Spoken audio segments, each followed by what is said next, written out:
Chapter 177.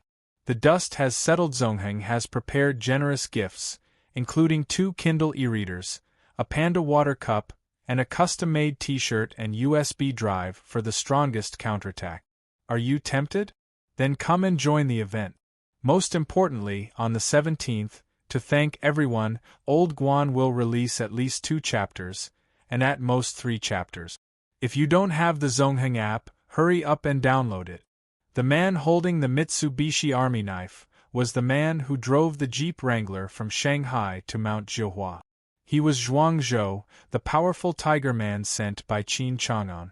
Gong Sun was nicknamed the Grim Reaper in the circle of Siju City. He had done many earth-shattering things. However, in front of Zhuang Zhou, Gong Sun felt inferior. In his words, even 3 Gong Suns were not Zhuang Zhou's match. How did Qin Chang'an subdue this big boss? This was all in the future. Which powerful big boss did not have a legendary and complicated experience? Zhuang Zhou, who was also a soldier and was part of the first batch of special forces in the Beijing military region, was once predicted by a big boss to become a general. Therefore, when Gong Sun heard that Qin Chang'an had sent Zhuang Zhou to Shanghai to protect the young master, he was completely relieved. With Zhuang Zhou's strength, he did not believe that anyone could threaten the young master. At this moment, this man, who often acted as a consultant and coach in the military's special forces, was a little angry.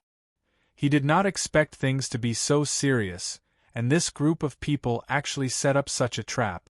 Looking at Qin Sheng, who was lying on the ground unconscious, Zhuang Zhou held the Mitsubishi Army knife tightly.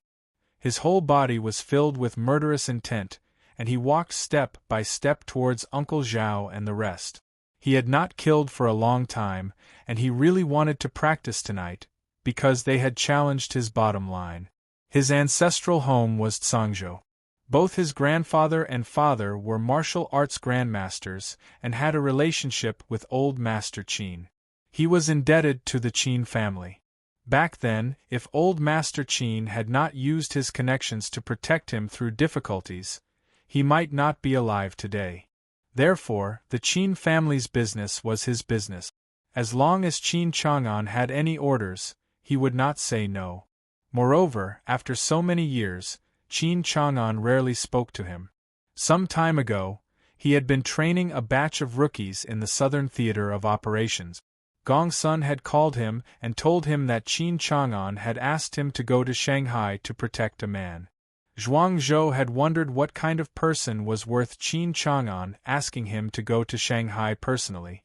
However, after seeing the man and knowing his name, Zhuang Zhou finally understood. He was almost 100% sure that this young man was Qin Chang'an's son, who had been missing for 20 years. In other words, he was the grandson that Old Master Qin had taken away.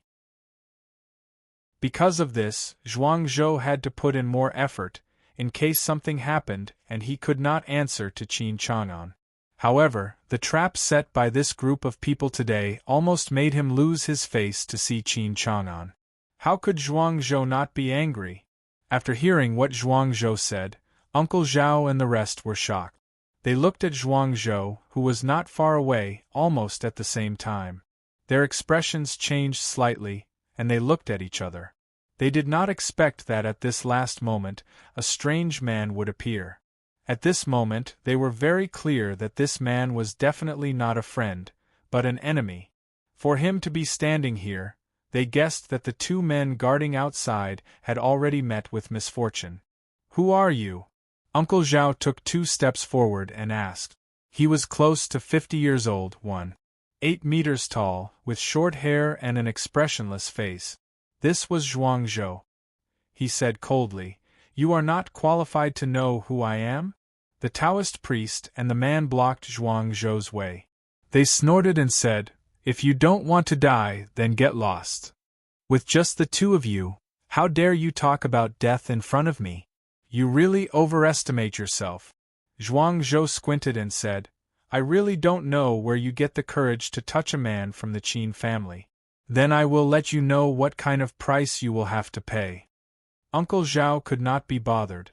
He did not think that this man was much of a threat. After all, there were two masters in front of him, the Taoist priest and White Wolf. They were hired by him with a lot of money and connections. Even if Chong Baji was here, he might not lose, let alone this clown. Go kill him, Uncle Zhao ordered without hesitation. He did not want to continue to waste time, in case there were more problems. However, what the man said made Uncle Zhao fall into deep thought. A man from the Qin family, could it be that this Qin Xing really had a powerful background? They did not investigate clearly at all, but at this moment, Uncle Zhao could not care about these things. Zhuang Zhou was even more unwilling to waste time. He had to end the battle quickly to bring Qin Xing away. Qin Xing's current situation was not optimistic. It was very likely that he would die from excessive blood loss. So when the Taoist priest and White Wolf rushed over, Zhuang Zhou raised the Mitsubishi Army knife in his hand and faced them head-on. The bloodthirsty Mitsubishi Army knife shone with a cold light, as if it was very excited. He had not lost a single battle in the army for 5 consecutive years. He was always in the top 3 in all military training programs. He had carried out many missions abroad. When it came to killing people, Zhuang Zhou was more professional than anyone present. It could be seen from his evil and gloomy aura that made people shudder. The Mitsubishi Army knife in Zhuang Zhou's hand had been with him for 20 years. When it came to using army knives, if he dared to say that he was the best in the whole north, no one would dare to say that they were second. So when Zhuang Zhou, with the army knife in his hand, faced the Taoist priest and White Wolf, it was the slaughter of a lion hunting a rabbit. No matter how powerful they were still his prey. Just when the two sides were about to exchange blows, Zhuang Zhou directly threw the Mitsubishi Army knife out and then rushed towards the two of them. It arrived almost at the same time as the Mitsubishi Army knife. He then caught it firmly and turned around. The 3 army knives drew a smooth arc, causing the Taoist priest to take a few steps back. If he was scratched, it would be very difficult for the wound to heal. Feeling the wind from White Wolf's fist behind him, Zhuang Zhou directly flipped his body and kicked White Wolf's arm. The army knife in his left hand was thrown to his right hand. He got up and stuck close to White Wolf's whip kick. Like dancing ballet, he made a series of turns. His footsteps were really as fast as lightning. When the whip kick's strength and arc reached its peak, the army knife in Zhuang Zhou's hand had already pierced into White Wolf's back. White Wolf never thought that the man in front of him would be so powerful. Just one move and he was seriously injured. White Wolf roared. Zhuang Zhou did not care about his life or death. He gripped the Mitsubishi Army knife tightly and spun the knife. He exerted force on his feet and sprinted forward. He directly pulled out the army knife. White Wolf's back instantly spurted out blood. Why did Zhuang Zhou like the Mitsubishi Army knife? Apart from the feelings of being in the army for so many years, the most important reason was that in his eyes, the Mitsubishi Army knife was the fastest cold weapon to kill the enemy in combat other than hot weapons. After the Mitsubishi Army knife pierced into the human body, the blood would be discharged through the blood groove. When the muscles contracted, they would not be able to stick to the surface of the bayonet. This way, the bayonet could be easily pulled out of the human body to carry out the next step. At the same time, the blood groove would quickly draw in air. The air would form an air plug in the human body to block the blood vessels, and the punctured wound was generally a square hole. The various sides of the wound could not compress together to achieve a certain degree of hemostasis and healing. Also, this kind of wound was very difficult to treat and bandage. After the bayonet pierced into the opponent's body, rotating the knife would cause a large area of tissue destruction. If there were tendons or blood vessels inside, what was the point of stitching up the surface? This was also why Zhuang Zhou had rotated the knife just now. Because of this, the Mitsubishi Army knife's fatality rate was very high. This was also Zhuang Zhou's terrifying point. When Zhuang Zhou stabbed the bayonet into White Wolf's body, this White Wolf was basically useless. But Zhuang Zhou did not stop there. He wanted to kill all the men here today. Otherwise, he would not be able to vent the anger in his heart. So after turning around, Zhuang Zhou once again attacked White Wolf. This time, his target was White Wolf's chest. It would be best if he stabbed the bayonet directly into the heart and killed it in one blow. At this time, the Taoist priest blocked Zhuang Zhou's path. He continuously kicked Zhuang Zhou's chest and wrist. After Zhuang Zhou dodged several attacks, before the Taoist priest was exhausted, he loosened the dagger in his hand and grabbed the Taoist priest's ankle without hesitation. If there was a slow-motion camera, it would be possible to see that Zhuang Zhou's fingers were already deformed. But in order to end the battle quickly, Zhuang Zhou could not care about that. When he grabbed the Taoist priest's ankle, he had already caught the bayonet with both hands. Without any hesitation, he reached out with lightning speed and stabbed the bayonet into the back of the Taoist priest's thigh. The Taoist priest's expression instantly changed. He used all his strength to turn around and kicked Zhuang Zhou's shoulder with his left leg. Zhuang Zhou retreated a few steps before stopping. The bayonet in his hand was once again bloodthirsty. "This is your strength?" Zhuang Zhou sneered. Uncle Zhao, who witnessed the whole process, was panicking. Uncle Zhao, who had witnessed the entire process, panicked. He knew that it was impossible for him to kill Qin Xing tonight. He had prepared for such a long time, but something had happened at the last moment. Uncle Zhao was very angry. However, he had no other choice now. This man was too powerful. He was probably a few levels higher than Chang Baji. The Taoist priest and White Wolf were no match for him. Now that they were both injured, he had to think of a way to escape first. Otherwise, he would not even have the last chance. So, while Zhuang Zhou was not paying attention, Uncle Zhao started to slowly move towards the forest. How could Zhuang Zhou let him run? He snorted coldly. "Want to run?" Seeing that he had been discovered, Uncle Zhao ran without hesitation. He did not want to die here. But how could he be faster than Zhuang Zhou? Zhuang Zhou rushed over and kicked Uncle Zhao's back. Uncle Zhao staggered and fell to the ground. Zhuang Zhou then followed up and grabbed Uncle Zhao from the ground. He directly stabbed the bayonet into Uncle Zhao's chest. Uncle Zhao, who thought that he was a genius, died in Zhuang Zhou's hands just like that. His expression was very ferocious. It was obvious that he did not die in peace. After dealing with Uncle Zhao, Zhuang Zhou turned around and looked at the Taoist priest and White Wolf. The Taoist priest was half kneeling on the ground and was treating his wounds. But no matter what he did, he could not stop the bleeding. Seeing that Uncle Zhao had died, White Wolf instantly felt that something was wrong. He also planned to escape. Naturally, Zhuang Zhou would not give him the chance. He said that everyone present today had to die. The two of them looked at each other and acted almost at the same time. When they reached the range of his ability, Zhuang Zhou directly threw the bayonet at White Wolf. In the next second, the bayonet directly stabbed into White Wolf's calf. White Wolf lost his footing and instantly fell to the ground. When he got up, Zhuang Zhou was already in front of him. A domineering kick landed on his head. White Wolf saw stars and felt dizzy. He did not have the strength to fight back at Zhuang Zhou. Zhuang Zhou pulled out the bayonet and jumped up high. He directly stabbed the bayonet into White Wolf's neck. White Wolf's huge body fell to the ground with a loud bang. He could not get up anymore. There was only one prey left. When Zhuang Zhou walked in front of the Taoist priest suddenly knelt down and begged for mercy. "Spare my life."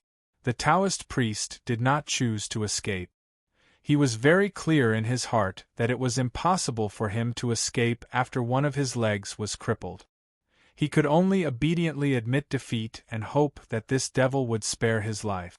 "Give me a reason," Zhuang Zhou said sinisterly. The Taoist priest hurriedly said, "From today onwards, I will enter the mountains to cultivate. I will wholeheartedly do good and will not do evil. If I disobey, I will not have a good death." "I don't believe you," Zhuang Zhou directly rejected. Hearing this, the Taoist priest knew that it was over. Seeing danger approaching, how could he just let himself be captured? He had to use all his strength to survive. A few silver needles appeared in his hands out of nowhere. Without any warning, he stabbed towards Zhuang Zhou's face. Zhuang Zhou had seen this kind of trick many times. When the Taoist priest was about to succeed, Zhuang Zhou's sanling bayonet had already pierced into the Taoist priest's heart. Because his speed was faster than the Taoist priest's, his timing was faster. At this moment, the Taoist priest's movement suddenly stopped and he fell heavily to the ground. Everything had settled. Zhuang Zhou looked coldly at the few corpses on the ground. A sin caused by heaven could be forgiven, but a sin caused by oneself could not be forgiven. Everything was brought upon by themselves. Looking at Qin Sheng, who was lying on the ground not far away and was already in danger, Zhuang Zhou's face looked terrible. He hurriedly walked over, carried Qin Sheng and ran towards the parking lot without hesitation, because he knew that Qin Sheng could not die. Chapter 178. What was going on? Don't forget, at 7 p.m. on the 17th, there will be an event in the circle of Zongheng app. I'm still waiting to send my gift. Prepare your questions. Zhuang Zhou was in an extremely bad mood now, because Qin Sheng's condition did not look optimistic. He was completely unconscious. Moreover, after Zhuang Zhou checked, he found that Qin Sheng might have suffered internal injuries. If his vital parts were really in danger, he might not be able to keep his life. If Qin Sheng really died like this, Zhuang Zhou did not know how to explain to Qin Chang'an. After all, he was Qin Chang'an's only son. If something happened to him, he would definitely feel guilty for the rest of his life. After getting in the car, Zhuang Zhou searched for the nearest hospital in Qingyang County and rushed there. Fortunately, it was not far from the hospital. With his driving skills, he could get there in about half an hour.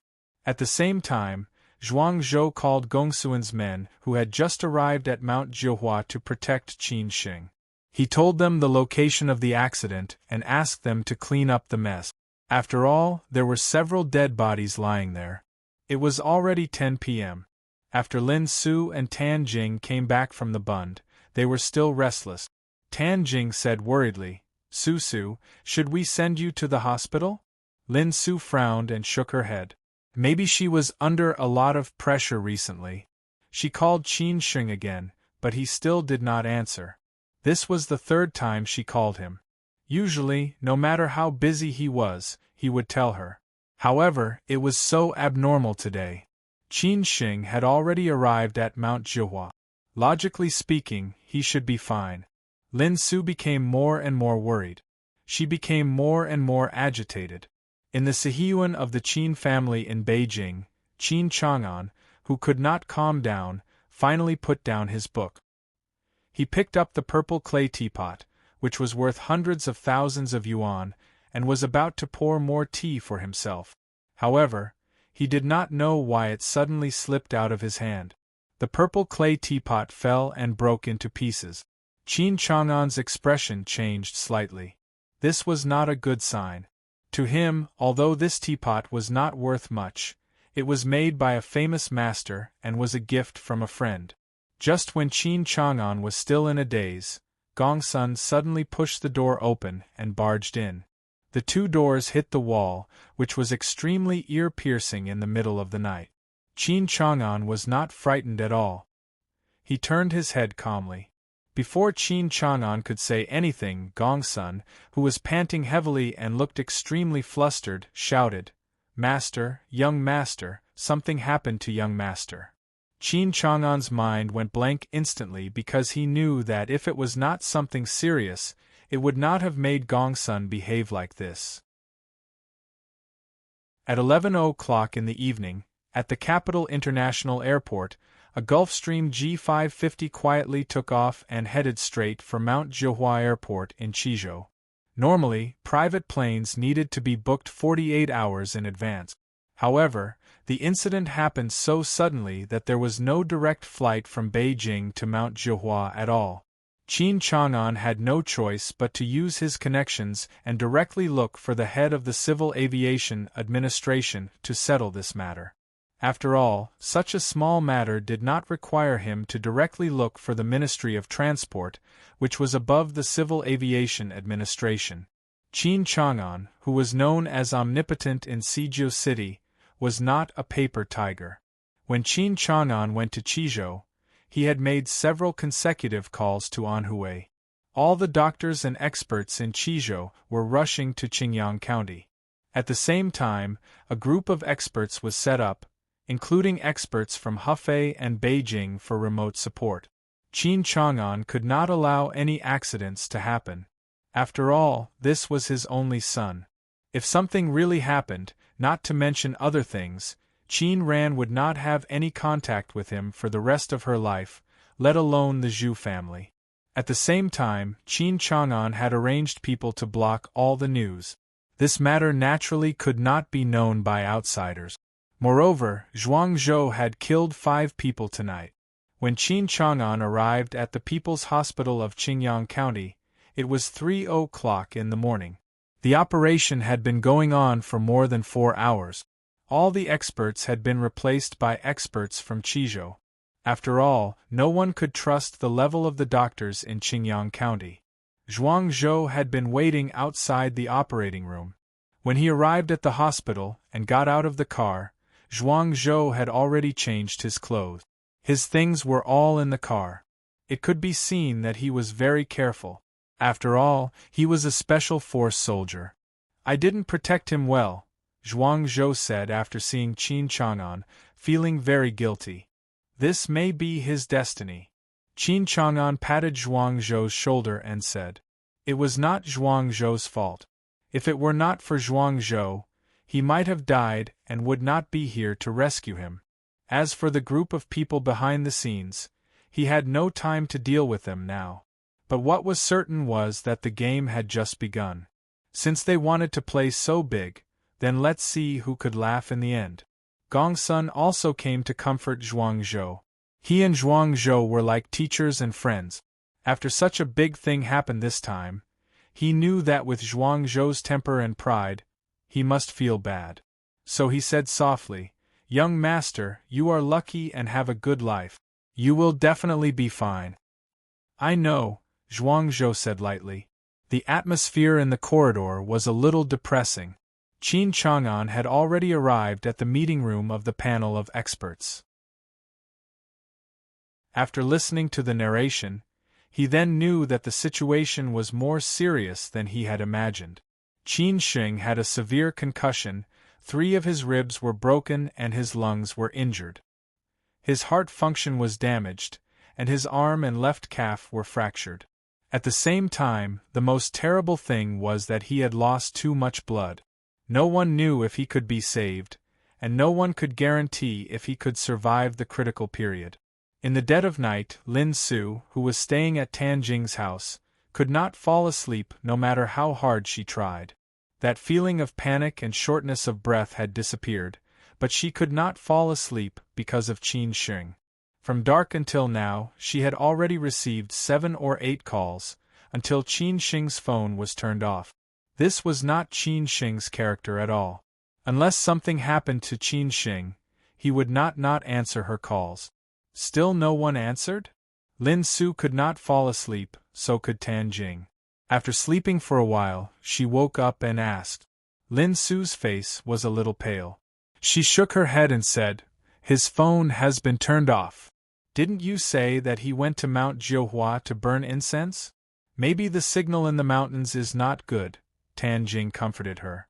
But obviously, this reason could not even convince her. Lin Su did not say anything. She did not have the phone numbers of any of Qin Sheng's friends. She could not ask for help even if she wanted to, for example, Chang Baji, Hao Lei, etc. "It's definitely going to be fine. Don't worry, he might have lost his phone. If it really doesn't work, you can go to his company tomorrow morning to take a look," Tan Jing comforted her. After hesitating for a while, Lin Su could only do this in the end. If she went to Shangshan Ruoshui tomorrow, she could contact Chang Baji. She could also contact their boss's son, who went to Mount Jihua with Qin Sheng. But maybe she was thinking too much. In Thompson Premium, Yan Chaozong sat in the huge living room. He opened 2 bottles of red wine and invited 2 beauties to accompany him. Yan Chaozong was in a very good mood. He was waiting for Uncle Zhao's call to report the good news. Just now, Yi Muyang had already told him that Qin Sheng had been handed over to Uncle Zhao and the rest. But it had already been a few hours since Yi Muyang's call. Yan Chaozong still did not receive Uncle Zhao's call. He gradually lost his patience. He called Uncle Zhao a few times consecutively, but no one answered. Yan Chaozong started to worry, wondering if there was an accident. After such a long time, no matter what, there would definitely be a result. Moreover, Qin Sheng was facing 2 experts alone. He had no chance of winning at all. After all, this plan was flawless. He did not believe that Qin Sheng was really a god and could grow wings and escape. But the truth was that up until now, Uncle Zhao had not called and had even lost contact with him. Yan Chaozong could only call Yi Muyang immediately and let Yi Muyang call Qin Sheng to confirm whether Qin Sheng was dead or alive. As expected, Qin Sheng's phone was also turned off. This time, nobody knew what had happened.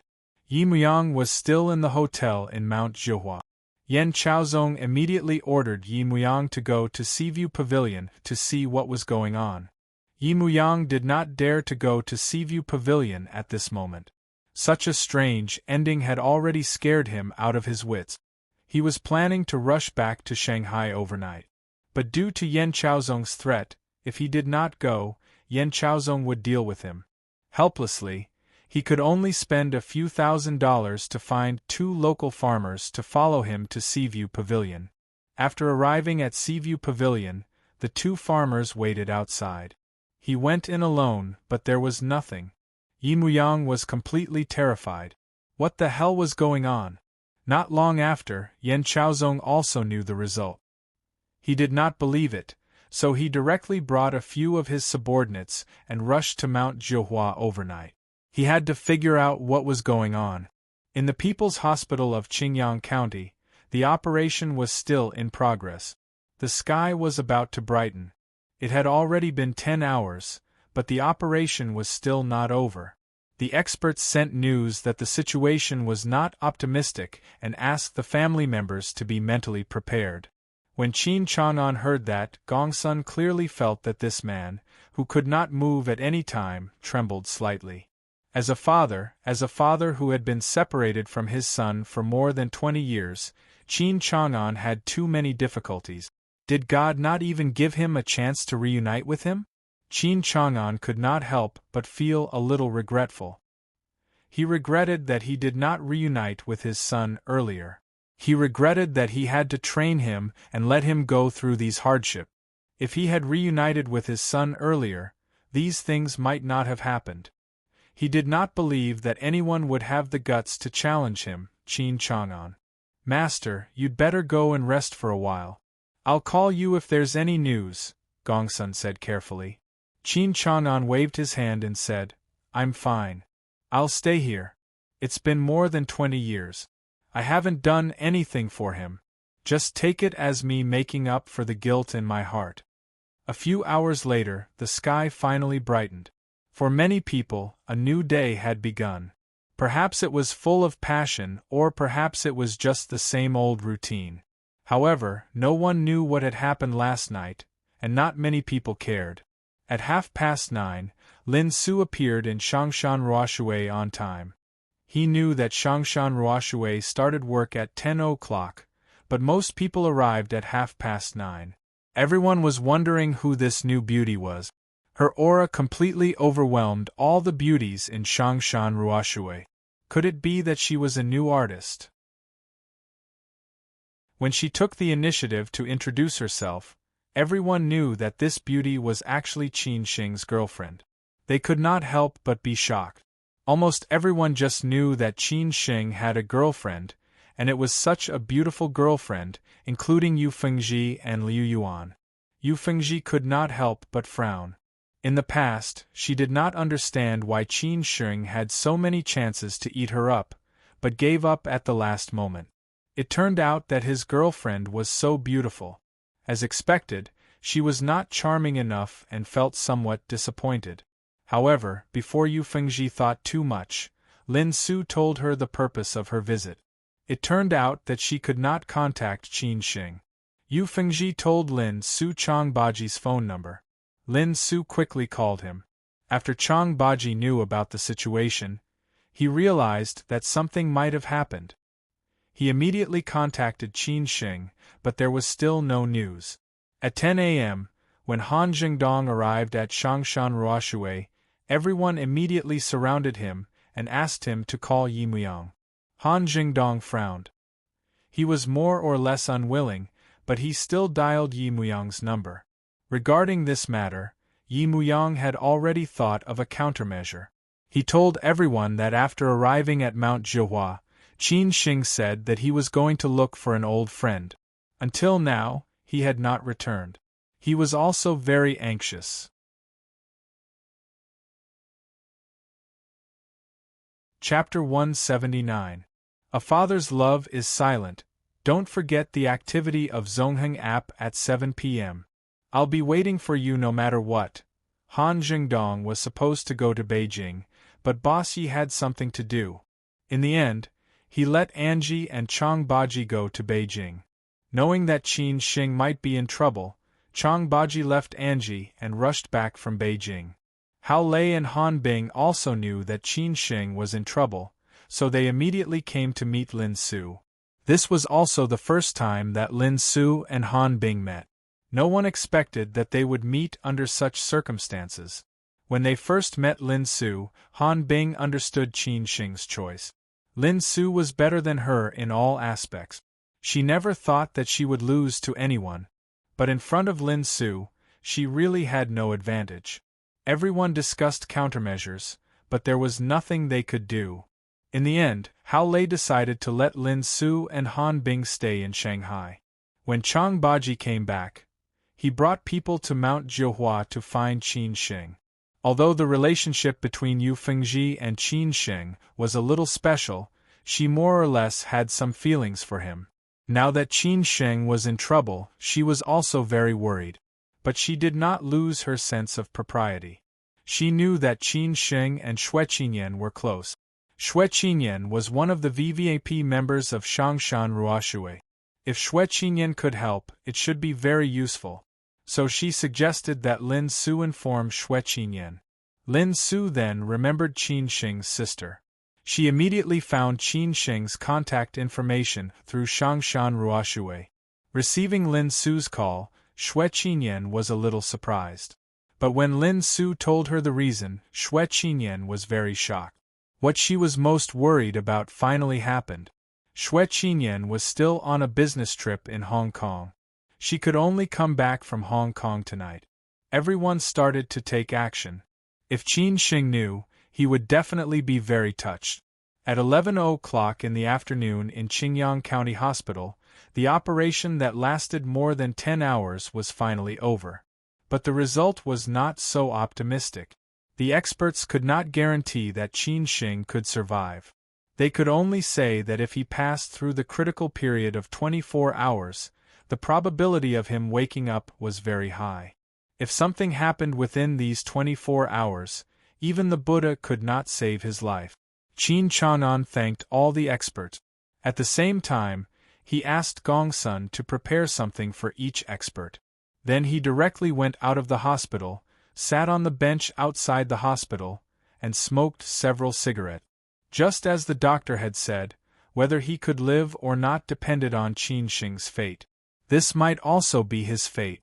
If they knew that Qin Sheng was Qin Chang'an's son, the ones who were most afraid that something would happen to Qin Sheng would be the Yen family, the Lin family, and Yi Muyang.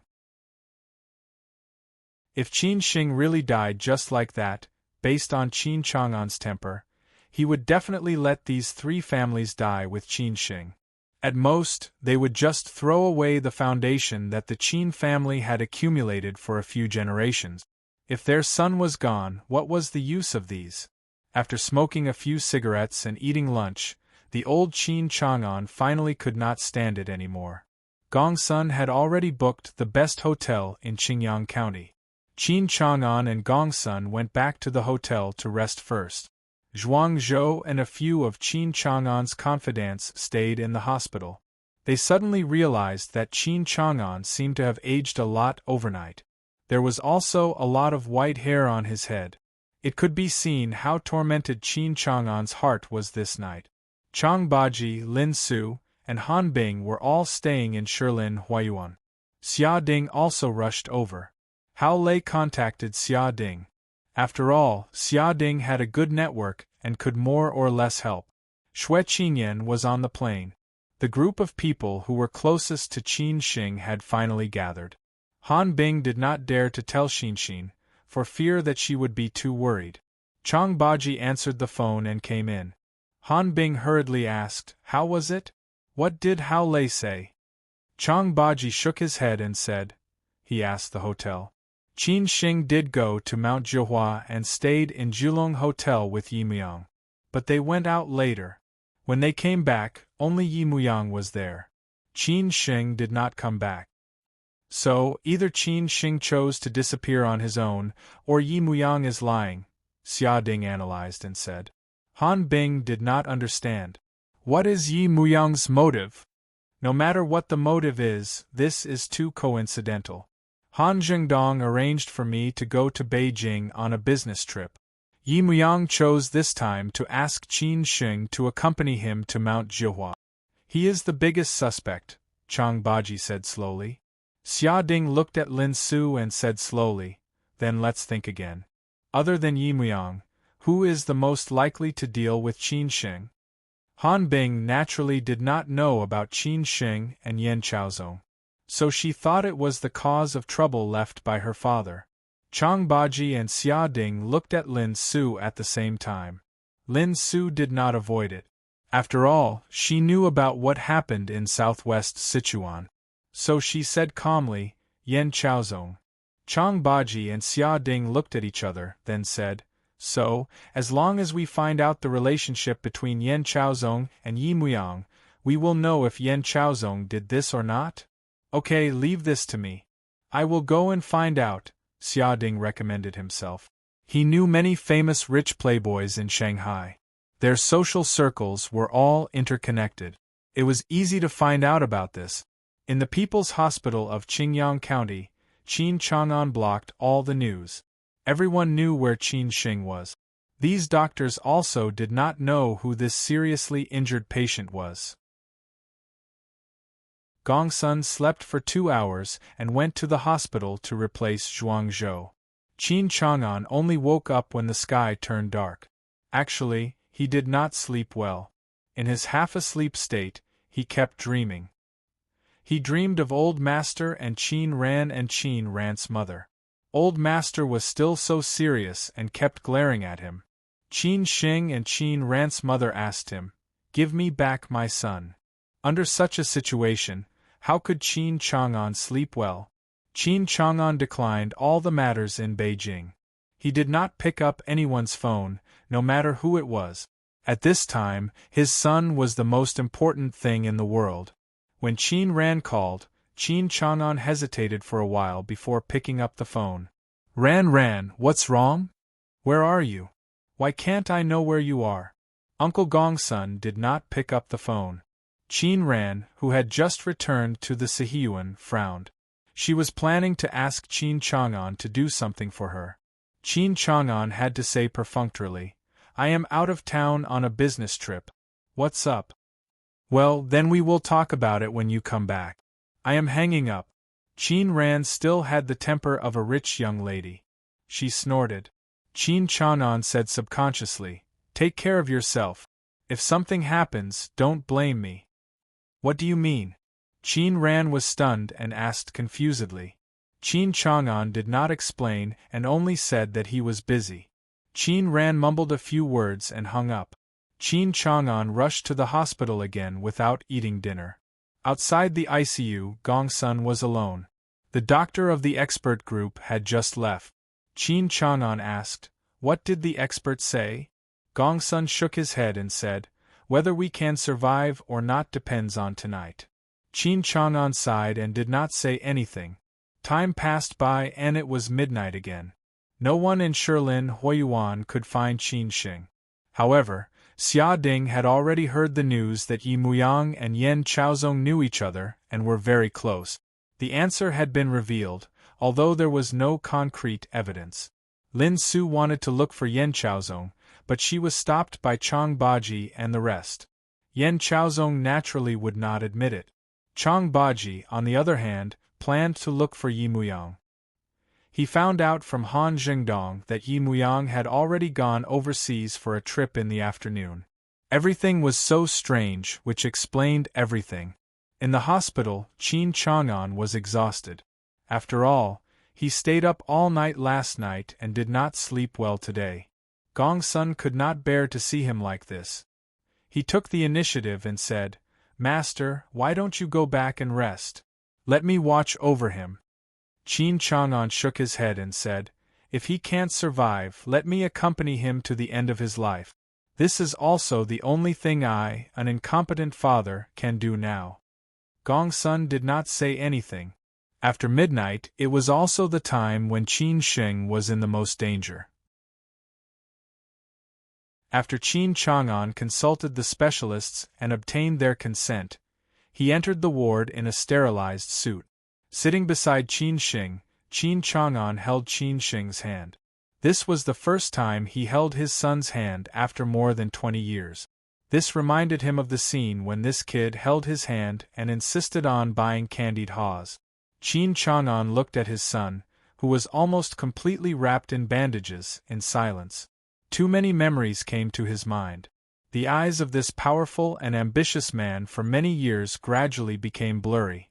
If his son died, he, Qin Chang'an, would take back all the hardships, tiredness, and grievances he had suffered all these years. Your grandfather is stubborn, I'm also stubborn, your sister is stubborn, and you are even more stubborn. Only your mother is a gentlewoman. You were luckier than me when you were a child. When you were born, both the Zhu and Qin families treated you as a treasure. Your mother was even more afraid that you would suffer any hardship. If there were any good toys, your uncle would always buy them for you as soon as possible.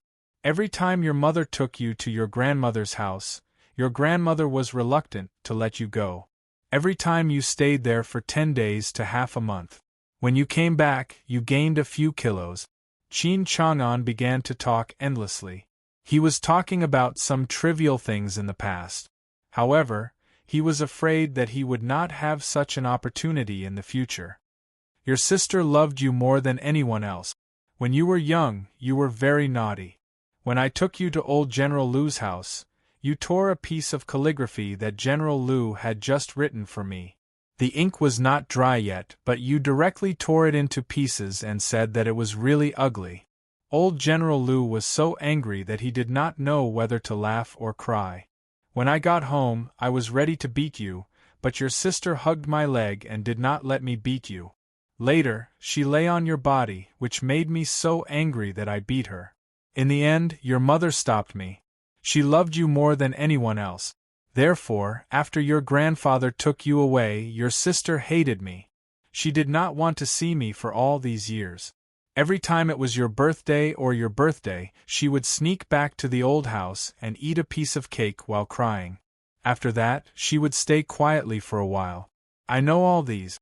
I also know that she always hid that photo of you two in her wallet. Qin Chang'an continued. He seldom talked nonsense, but today he had endless things to say. It seemed that he would feel uncomfortable if he did not say it out. Zhuang Zhou and Gongsun, who were standing outside, saw this and felt very uncomfortable. "Let me go and kill that group of people," Zhuang Zhou said with a cold look in his eyes. Gongsun stopped him and said, "You don't need to. Master's revenge will be fiercer than yours." Qin Chang'an, who was inside the ward, kept talking like this without stopping at all. He told Qin Xing about his mother's story and his struggles over the years. When he had nothing to do, he also scolded the Zhu family for being unkind. He talked for a few hours in a row. He did not even take a sip of water. In the end, he directly fell asleep on the bed. At this moment, Qin Chang'an was just an ordinary father. Which father did not love their son deeply? It was just that they expressed it in different ways. After all, a father's love was silent. Zhuangzhou and Gongsun, who were outside, stayed like this for the whole night. In the end, the two sat on the chairs outside and fell asleep. The sky was bright again. The experts appeared on time. Zhuangzhou and Gongsun heard the noise and woke up. Qin Chang'an was woken up and asked to go out. The experts began to examine Qin Sheng. Qin Chang'an and the others waited outside anxiously. After more than 10 minutes, the experts came out and told them the final result. Qin Sheng had survived.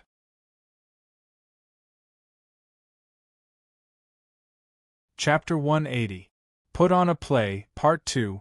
Don't forget the activity of Zongheng app at 7 p.m. The third chapter will be updated at the same time. Ask for a monthly ticket. In the end, he made it.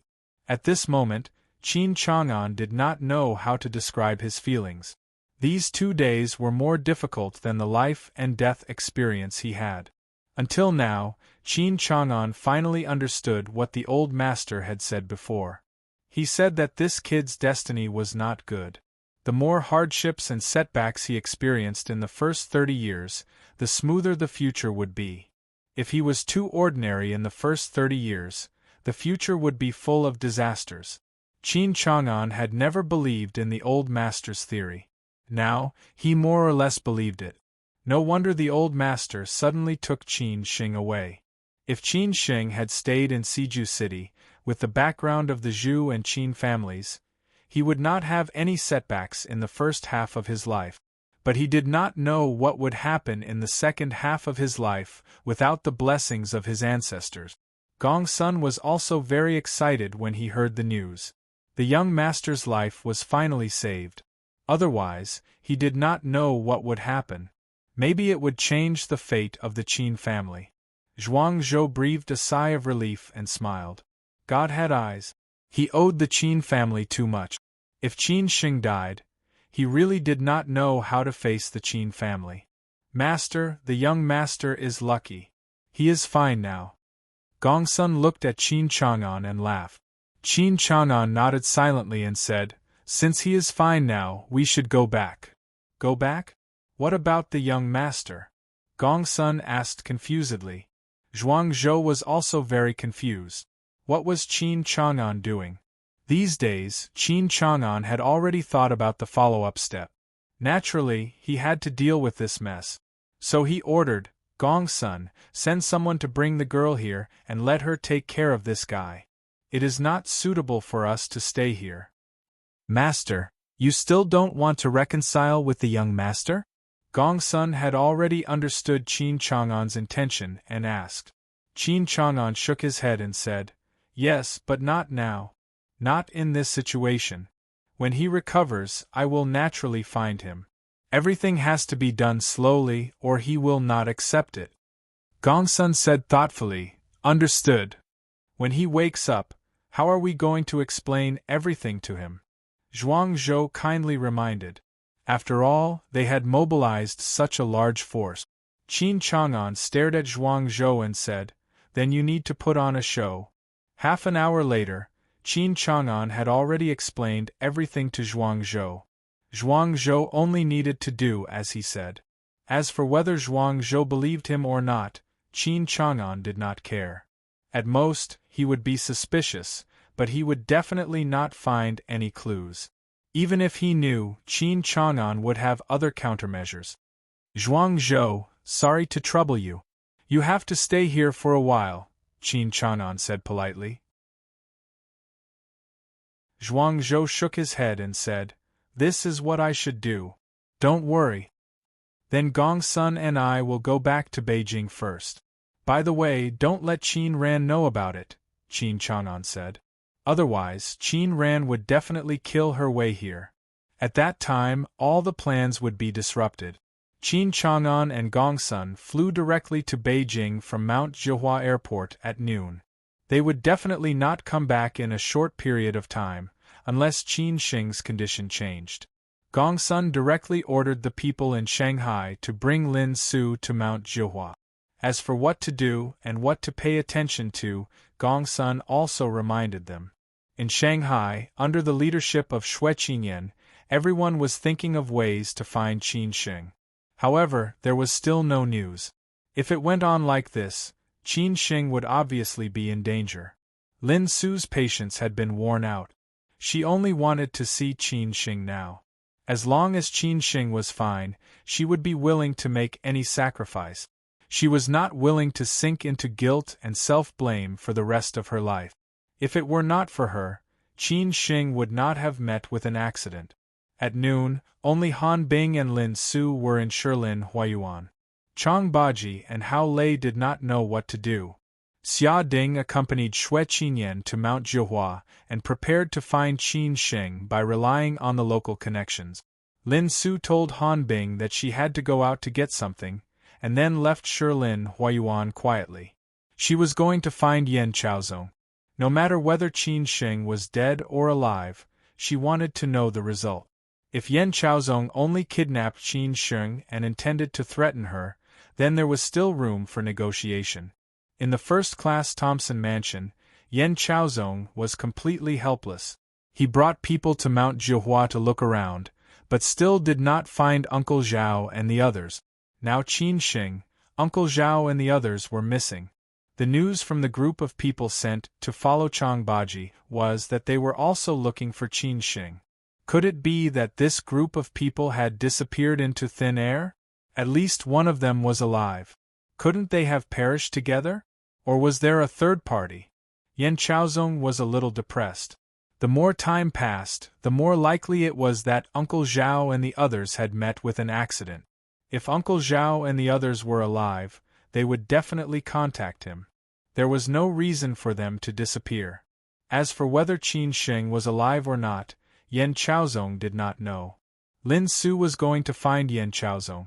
But just when she walked out of Shilin Huayuan, a black Tuareg stopped in front of her. A man got out of the car and blocked Lin Su's way. Lin Su did not panic. She kept calm and said in a low voice, "Who are you?" "Miss Lin, Mr. Qin wants to see you. Please come with us," the man in his 30s said truthfully according to Gongsuan's instructions. "Qin Shing? Where is he?" Lin Su said in surprise. In order to avoid being discovered, the man said in a hurry, "Miss Lin, this is not a good place to talk. Mr. Qin is still alive, but his condition is not very optimistic. If you want to know anything, let's talk in the car." Lin Su did not hesitate at all. As long as she could see Qin Shing, she was willing to take the risk no matter how dangerous it was. After Lin Su got in the car, the Tuareg drove away quickly. It almost circled around Shanghai and changed cars twice on the way. It was not until they got on the highway that she changed to a Honda with an Anhui license plate. Only after she was sure that she was not being followed did she go to Mount Jihua. After she got in the car, Lin Su's phone was confiscated. The two men in the car did not speak. It was not until they got on the highway that the man in the front passenger seat said, "Miss Lin, ask whatever you want." "Who are you?" Lin Su said bluntly. The man smiled and said, "When we get to the place, someone will tell you. But you can be sure that we are Mr. Qin's friends. We will definitely not hurt you." Lin Su was skeptical, but she could only believe it now. However, she was most concerned about Qin Shing, so she asked, "Where is Qin Shing now? How is he?" The man hesitated for a moment and replied, "In the People's Hospital of Qingyang County, Mount Jihua. He had an operation yesterday and just passed the critical stage in the morning. Now he is still in a coma, so the boss asked us to bring you from Shanghai to take care of Mr. Qin." After hearing the man's words, Lin Su was shocked and speechless. The expression on her face froze, and she did not speak for a long time. She did not expect that it would be so serious.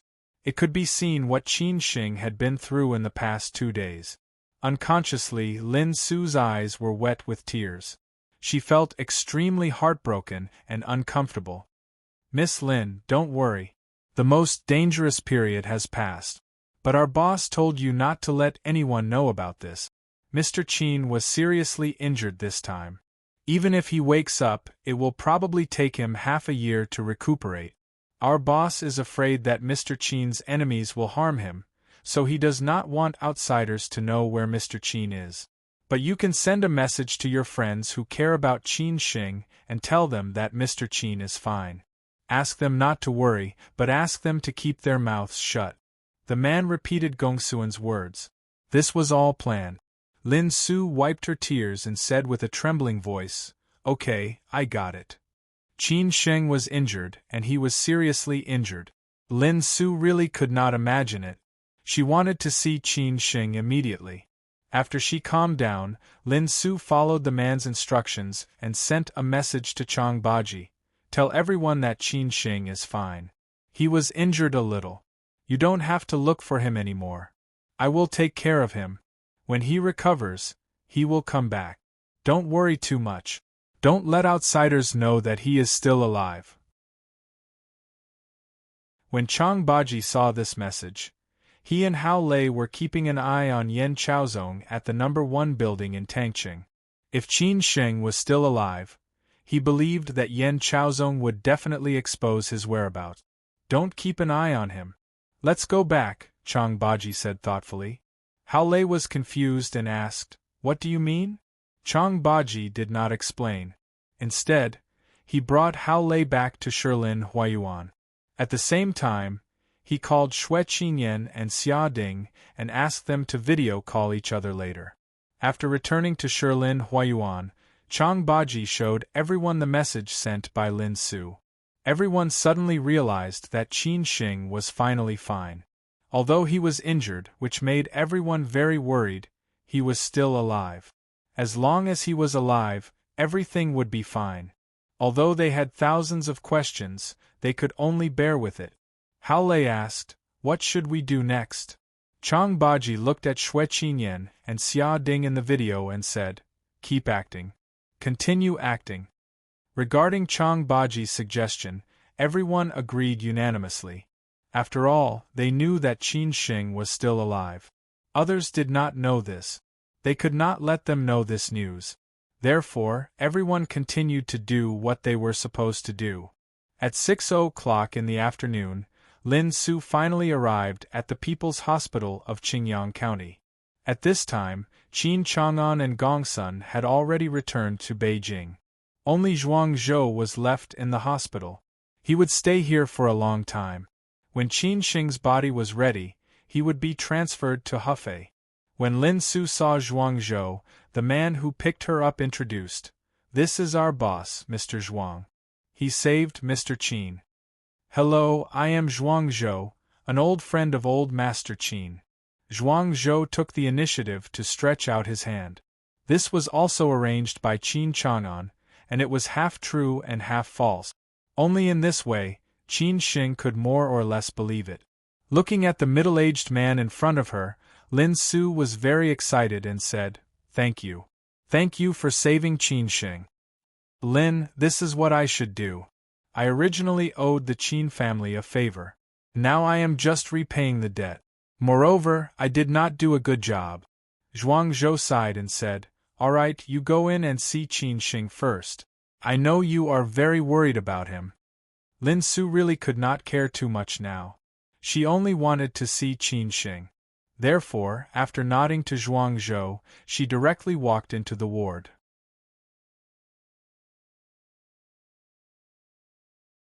Chapter 181. Spring Warms and Blossoms. Chapter 3. Today's Zongheng App Circle event has ended. Thank you for your support. There were a lot of readers and you all had a lot of questions. I've been replying to your questions non-stop from 7 p.m. to 8 p.m. Maybe there were a lot of posts and the screen refreshed quickly, so you didn't get to see the questions I answered. But you can go back later. I've answered all the questions you saw. It's your first time participating in this kind of event, so you might not be familiar with it. It'll be much better next time. Finally, thank you again for your support. As for the readers who won the prize, Zongheng customer service will contact you. Qin Sheng had been injured during the incident in southwest Sichuan previously. Looking at those ghastly wounds, Lin Su felt extremely distressed.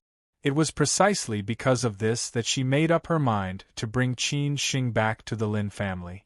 Yan Chaozong, didn't you insist on doing this? Then I'll cut off all your thoughts. But she didn't expect Yan Chaozong to go so far and set up a trap to kill Qin Sheng.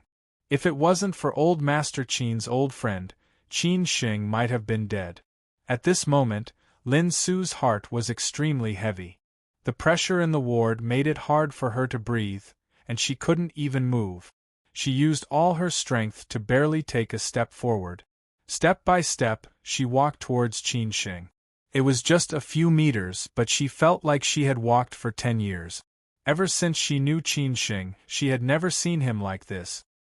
He always looked like he was there even if the sky fell down. No matter what happened, he would be able to handle it. No matter how difficult the situation was, he would never back down. As long as Qin Sheng was by her side, Lin Su felt that nothing was scary. For example, when they got lost in the primeval forest and didn't eat for 2 days, Qin Sheng always told her, "Don't worry, I'll definitely bring you out." For example, when they were surrounded by the Tibetans, everyone was so scared that they didn't dare to speak, but Qin Sheng dared to stand up. This was why she fell in love with Qin Sheng. This man had an irresistible charm, but now this omnipotent man had fallen.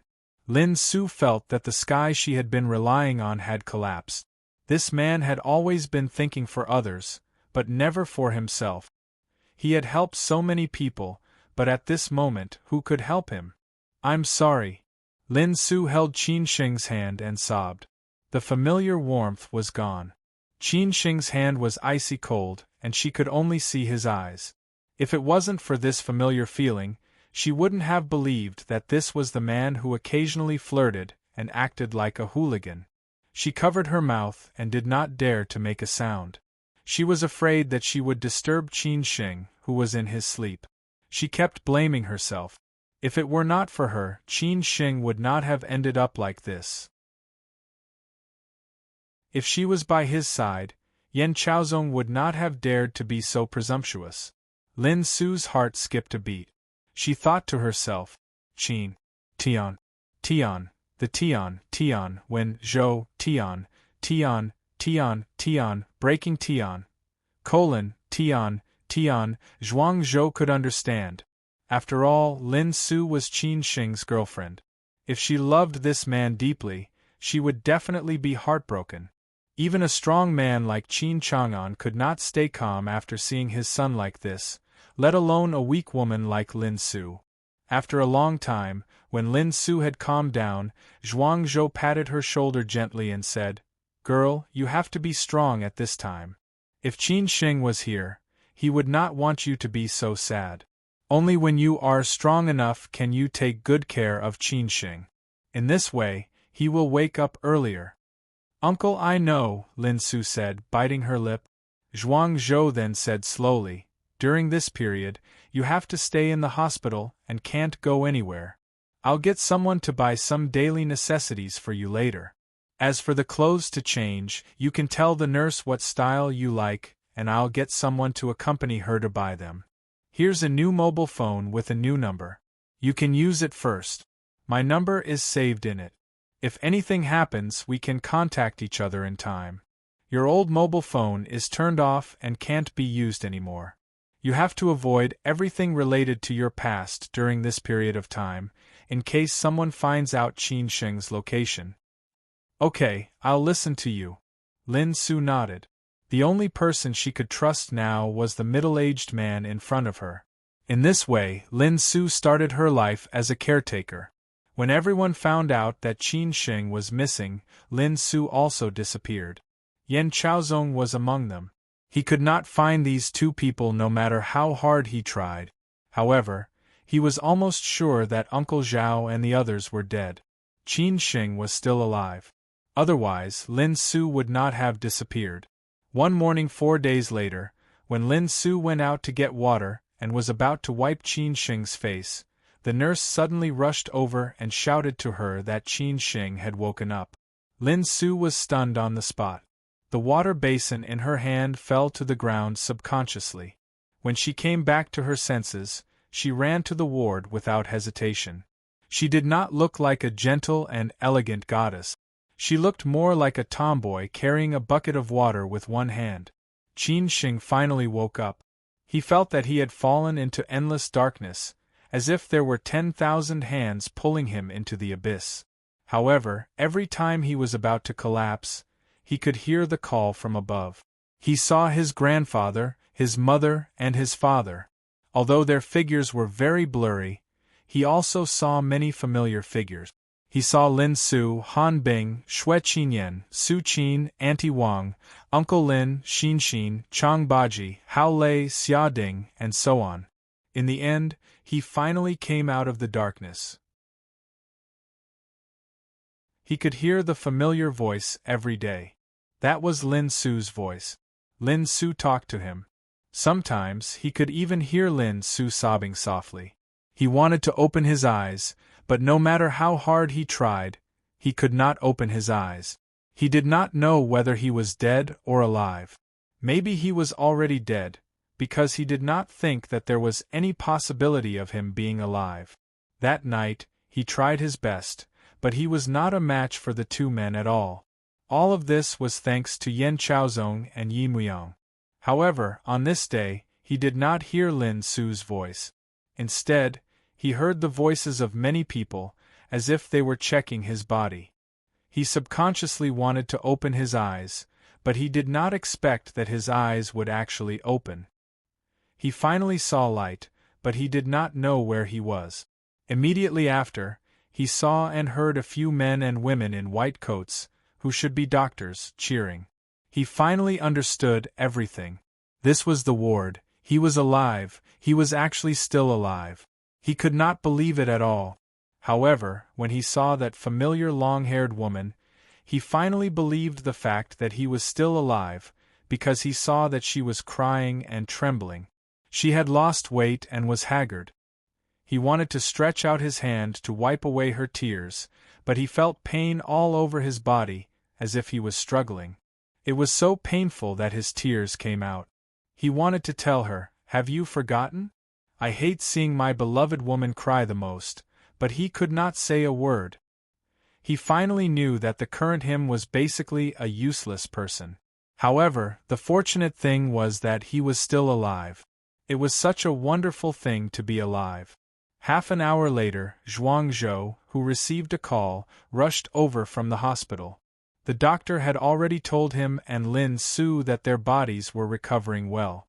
The next step was to slowly recuperate, and within half a year, they would be back to their original state.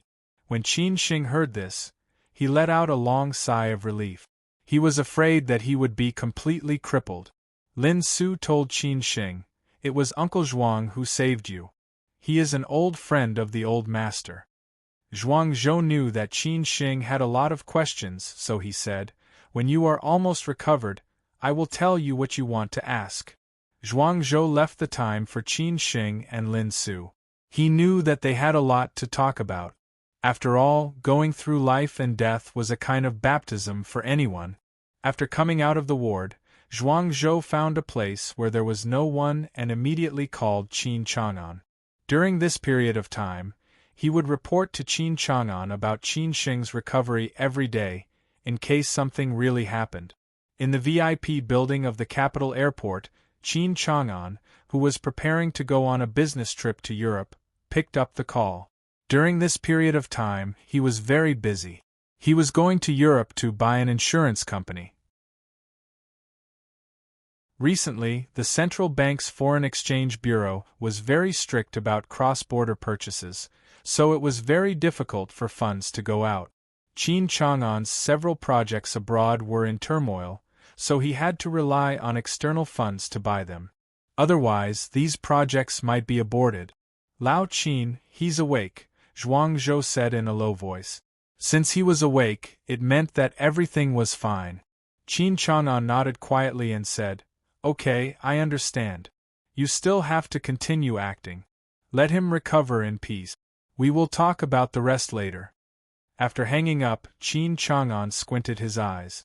The Yen family, Lin family, and Yi family had almost caused Qin Shing to die in Mount Zhihua this time. With such a huge grudge, how could Qin Chang'an not be angry? He originally wanted to fly into a rage, but after thinking about it, he and Qin Shing had not acknowledged each other yet.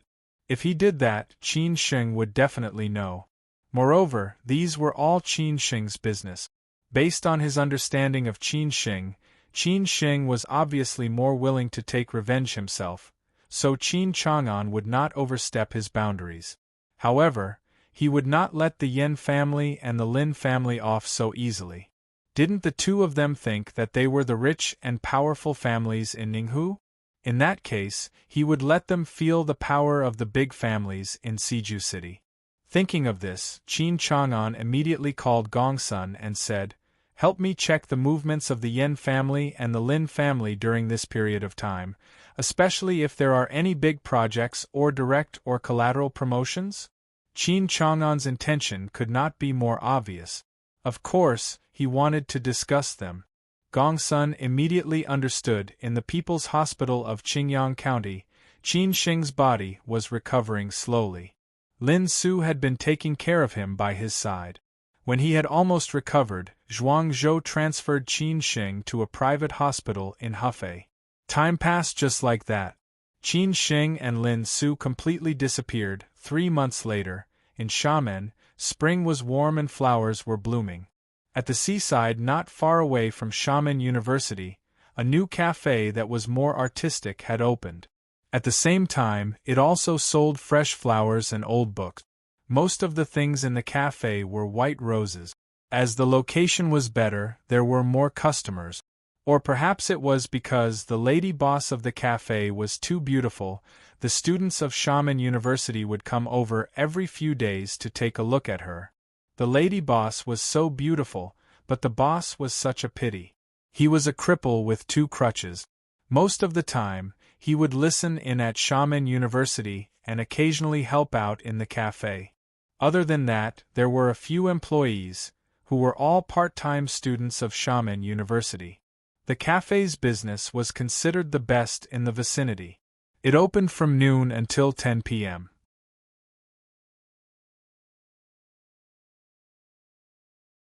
Chapter 182. This feels so good, begging for monthly votes, begging for monthly vote. This chapter is also a part of the Father's Day series. Happy Father's Day to all the fathers. The name of the coffee shop was Spring Breeze. Everyone said that this was the boss confession to the lady boss. There was no one else who would flaunt their love to this extent. Unfortunately, most people felt that the boss was not worthy of the lady boss. A good cabbage was taken by a pig. The part-time students here told everyone that the boss and the lady boss came here a month ago. The coffee shop used to be a bookstore. The boss lost money in the stock market, so he transferred the bookstore. The lady boss spent half a month to renovate it. The lady boss did almost everything herself, and the boss did not care about anything. Hence, everyone was very envious of the boss' good fortune to have such a beautiful wife. She had the looks, the figure, and the temperament. Hence, many second-generation rich people kept coming to the coffee shop recently, all wanting to steal the boss woman. However, the lady boss was cold to them. She would only be gentle when she was with the boss. The lady boss would accompany the boss for a walk by the beach every morning and evening.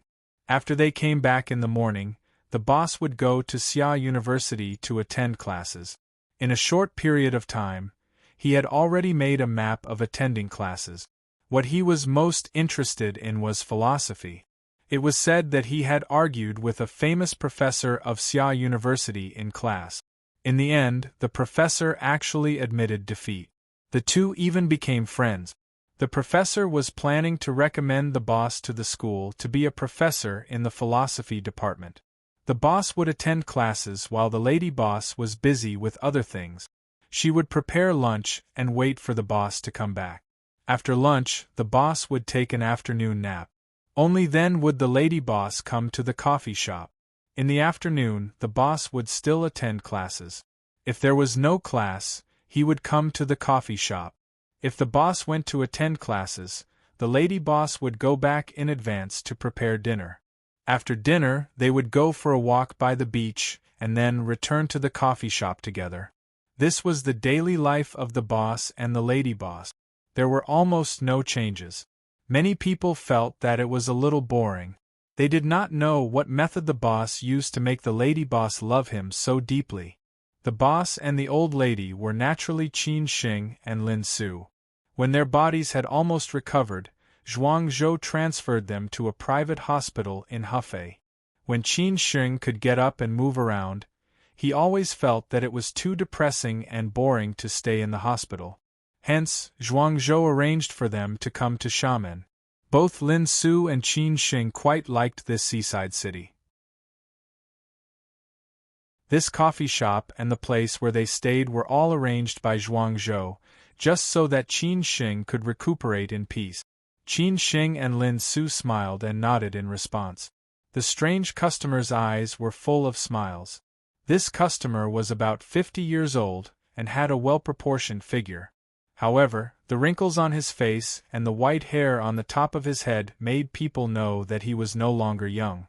Everyone in the shop could tell that this middle-aged man was not an ordinary person. He had a kind of aura that made people afraid. Also, from his dressing, no matter what, he had to be a retired leader or a smart businessman. Lin Su helped Qin Xing to sit beside the middle-aged man by the window. Qin Xing patted Lin Su's perky but which was wearing tight jeans. Lin Su immediately knew what he meant. She glared at Qin Xing and went to make a pot of Dahong Pao tea for him. Many customers looked at them with envy. In the coffee shop, Qin Xing did not drink coffee and only drank tea. Lin Su only made tea for Qin Xing. This was Qin Xing's exclusive privilege. Others could not enjoy it at all. When Lin Su walked to the bar counter, the part-time student, Anen, smiled and said, "Sister, there are 4 waves of people sending you flowers today. Are you still going to throw them away?" "Throw them away," Lin Su said helplessly. She then said softly, "Don't let him know, or else he'll be jealous again." The petite and cute Anen covered her mouth and said, "I know, but we sell flowers too. It's such a waste to throw them away. Why don't we keep them and sell them? We can still earn some money." "You're so smart." Lin Su knocked on Anan's forehead lightly. This girl was so weird. Anan stuck out her tongue and walked over. She went to deal with the flowers from those pursuers. She felt that it was such a pity. She turned back and looked at the boss by the window. He always felt that the boss must have saved the Milky Way in his previous life. Otherwise, how could he have tricked the lady boss into his heart? After a while, Lin Su came over with the tea and sat beside Qin Xing. Qin Xing picked up the teacup and looked at the sea outside the window. He sighed and said, 3 months have passed without me noticing. How fast? Lin Su said calmly, but I think it's a bit too slow. You haven't recovered yet. It's good that I'm not dead after such a serious injury. Take your time to recuperate. I should be fine in another 3 months. At that time, I'll be full of energy and vitality. Qin Xing gently rubbed Lin Su's nose and said happily. All the men in the coffee shop wanted to say, F***CKU. Will you die if you don't show off your love? Lin Su said coquettishly, You're showing off again. Do you miss home? Qin Xing asked thoughtfully. After all, Lin Su had been with him for 3 months. During this period, she had never contacted any of her relatives or friends. She had let go of everything and said goodbye to the past. Lin Su held Qin Xing's hand and said, You're thinking too much again, aren't you? Wherever you are, that's where home is. Wherever you are, that's where home is. This was Lin Su's most gentle words of love, and also her biggest promise to Qin Xing. The corners of Qin Xing's mouth curled up and he smiled very brightly. No matter what happened in this life, he could not let this woman down. Uncle Zhuang said that he'll be arriving in Xiamen the day after tomorrow. I haven't seen him for a while. Lin Su changed the topic. She did not want to talk too much about the past, in case it affected Qin Shing's mood. Hearing that Uncle Zhuang was coming, Qin Shing could not help but fall into deep thought. The incident in Mount Jihua 3 months ago was still vivid in his mind. Yan Chaozong teamed up with Yi Muyang to set up a death trap for him. Under the situation where Chang Baji was not present, he would almost certainly die at that time. However, he did not expect that Zhuang Zhou's appearance would change everything and save his life. It was just that there were too many suspicious points. When he woke up, Lin Su told him that Zhuang Zhou was her grandfather's old friend. Qin Shing was even more confused. After all, her grandfather had never mentioned an old man with the surname Zhuang. At that time, Zhuang Zhou explained, "I'm from Sangzhou in Hebei. I do business in the Yangtze River Delta. When you were in college, I already knew that you were coming. Your grandfather asked me to protect you secretly, but I did not help much.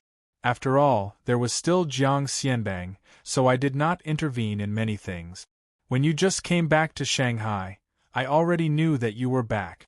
I know everything that happened during your time in Shanghai, including you and the Han family, you and Shangshan Ruoshui, and you and Lin Su. Of course, I know about the Yen family's background in Shanghai. After Jiang Xianbang got into trouble, no one protected you. I was afraid that something would happen to you, so I sent someone to follow you secretly. I did not expect that they really wanted to kill you, so I saved you." This explanation was very reasonable. Qin Shing could not find any fault with it. Although Qin Shing did not understand a lot of things, he also accepted this fact. No matter what, it was Zhuang Zhou who saved him. If it had nothing to do with him, there was no need for Zhuang Zhou to do this. "Okay, then we will go and pick him up," Qin Shing said with a smile. Lin Su accompanied Qin Shing for a while, and then went to do her work. Qin Shing sat alone by the window and stared at the sea in a daze. These 3 months of ordinary life had completely calmed his restless heart. For many things in the future, Qin Shing had replanned. He would not be as impulsive and greedy as before. In these 3 months, Lin Su did not contact anyone, neither did Qin Shing. He did not know how they were doing now. However, Lin Su told him that after seeing him, she told them that he was fine, so they could rest assured. However, Qin Shing was still a little worried. For example, Chang Baji and Hao Lei were both brought to Shanghai by him. If he left Shangshan Ruoshui, what would happen to Chang Baji and the group of people in Shangshan Ruoshui who were related to him? Originally, he had promised Xin and Auntie Wang to go home during the Spring Festival. Who knew that this would happen, and he did not go home for the whole Spring Festival? Qin Shing felt somewhat guilty and did not know how others would explain it to them. Just when Qin Shing was in a daze, the middle-aged man next door slowly sat in front of him. Qin Shing came to his senses and frowned. "You are." The middle-aged man was a little reserved and nervous, but he still smiled politely. "Haha, I live nearby. I have nothing to do and came out for a stroll. I saw that this place is pretty good, so I came over to have a seat." Toward strangers, Qin Shing naturally had to be vigilant. He frowned and said, "Judging from your accent, you don't sound like a local." "I'm from Beijing." "You don't look like a local either. Why did you come to Xiamen to open a coffee shop?" The middle-aged man replied calmly. Qin Shing squinted and said, "How do you know that I'm the boss? There shouldn't be many people here who don't know. When you and the lady boss came in, the few tables next to you were pointing at you. How could I not know?" The middle-aged man casually explained, "Young man, why are you so sensitive? I'm just a little old man. Will I eat you up? Ha ha ha ha." Qin Shing smiled a little awkwardly. "No, I just asked casually. The lady boss is quite beautiful. Is she your girlfriend or wife?" The middle-aged man looked up at Lin Su, who was busy not far away, and asked softly. Qin Shing replied, "Girlfriend." "Then you have to keep it. I heard that there are many men chasing after your girlfriend. Why don't you get married early and stop them from thinking about you?" The middle-aged man said half-jokingly. Qin Shing chuckled and said, "Uncle, don't worry. My girlfriend doesn't like them." "I really don't know where you get your confidence from, ha ha ha."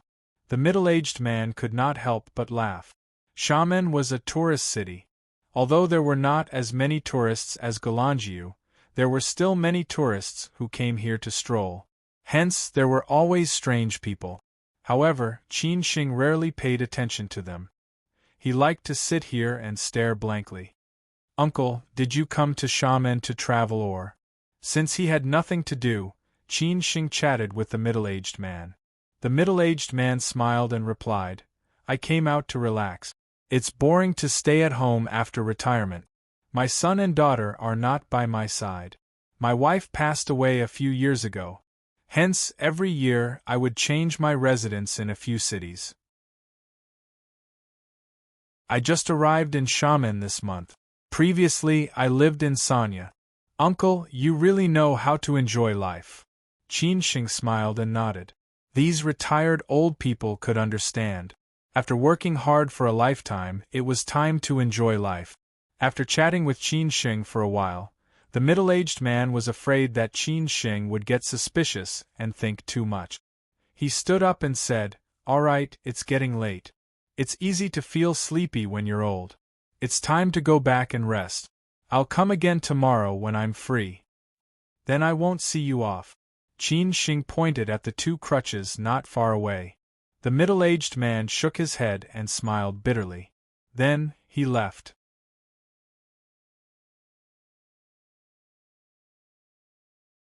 Chapter 183. Joys and sorrows. Most fathers were great, but they expressed their love in different ways. The relationship between Qin Chang'an and Qin Shing was special. Moreover, Qin Chang'an's identity and background were even more special.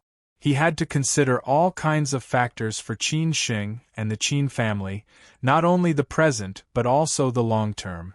If he suddenly stood in front of Qin Shing and recognized him, not to mention whether Qin Shing would believe and accept it, based on Qin Shing's temper, he might not follow him back to the Qin family. Every man in the Qin family was very stubborn. They would only follow the path that they had chosen. Last but also the most important thing, he needed to see what kind of person Qin Shing was in a short time, so he could make arrangements for Qin Shing's life after he came back. After all, the Qin family was a big business. If Qin Shing did not have the ability to shoulder this responsibility, Qin Chang'an hoped that he would live a peaceful life. If Qin Shing took over the Qin family's business blindly, it was okay to lose this business. However, if he lived a tortuous life, Qin Chang'an did not want to see that. Fortunately, Qin Shing was like every man in the Qin family. He had a fierce tiger in his heart. He would never lower his head, admit defeat, or give up no matter what he did. After staying at the seaside for a while, Qin Chang'an slowly walked back. On the side of Huandao South Road, Gongsun was waiting there in an Audi A8L with a Xiamen license plate. After opening the door and getting in the car, Qin Chang'an was in a good mood. After Gongsun walked far away, he asked, "Have you seen young master?" "Yes, it seems that the cultivation during this period is effective. He is not as impetuous and frivolous as when we first met," Qin Chang'an said thoughtfully. Fortune and misfortune depended on each other. All the men in the Qin family were ambitious. So was Qin Shing. That was why he went astray in Shanghai and suffered a big loss in the end. However, it was reasonable. Anyone would do that. Gongsun said meaningfully. "I heard from Zhuang Zhou that your body is recovering well. You can start rehabilitative exercise this month. However, it will take 2 months for you to fully recover. When do you plan to recognize me, master?" "Let's talk about this later," Qin Chang'an said casually. He was very cautious about this matter, and did not want to be too anxious. It would be best if the conditions were right. There was no need to be so deliberate. Gongsun nodded. He was more anxious than anyone else, because only by reuniting with the young master could he take revenge. The good days of those families would also come to an end. However, during this period of time, they were not having a good time either. Although the Qin family did not start a full-scale war with them, they had done a lot of things in the dark. The sales of the Lin family's real estate projects in eastern Zhejiang had all been suspended due to violations of regulations. Now, the capital chain was a little tight. If it was in the past, with the power of the Lin family, the regulatory authorities would turn a blind eye and never care about it. However, this time, Qin Chang'an had directly informed the province, which was why they were targeting the Lin family. The Yan family's days in Shanghai were not easy either. An internet financial project was seized, and their import and export trade was strictly investigated by the customs. A collateral relative was supposed to be promoted to deputy district chief, but he was stopped from doing so. There is also Boss Yi. His resource integration project in Jiangsu was about to be approved by the ministry, but it was abruptly turned back. No one bought it. He certainly didn't know that this was a gift from his son. These were all Qin Chang'an's power, but they didn't know who was behind it. In order to get closer to Qin Shing, Qin Chang'an planned to stay in Xiamen this week. Moreover, he directly bought an empty house in the residential area where Qin Shing lived, just so that Qin Shing would not be suspicious. It could be seen how meticulous he was. Spring breeze is not as good as you. All the wine is not as good as you. This was a sentence on the wall of the cafe. It was the original version written by Qin Shing, and then he found someone to make it into a wooden board and nail it on the wall. The words were very beautiful. During this period of time, when Qin Shing was bored, he would practice calligraphy at home. Lin Su then realized that Qin Shing's calligraphy was very good. She did not know this before. Qin Shing said, "What do you think? When your husband was young, he was thrown into the Bailin Museum by our grandfather every summer vacation. If he did not know how to write a word or two, it would be too embarrassing." Qin Shing liked to be in a daze, liked to read, liked to look at every customer in the cafe, see their happiness, anger, sorrow, and joy, and figure out their inner thoughts. Occasionally, he would flirt with a few part-time students. Although it was only for half a month, Qin Shing got along very well with them. Apart from the 3 staff, who were stationed in the cafe, the other 6 waitresses were part-time students, 4 girls and 2 boys. Most of the time, they worked separately. After all, the class time was different. At night, they were the busiest. Unless someone had something to do, they would come over to help. Anan and Lele were the prettiest. Qin Shing felt that their family conditions should be similar. They just wanted to experience this kind of working life. The other few kids should be from ordinary families, working to earn some pocket money. Lele walked over and saw that Qin Shing had run out of tea. Then she added some water for Qin Shing and sighed inexplicably.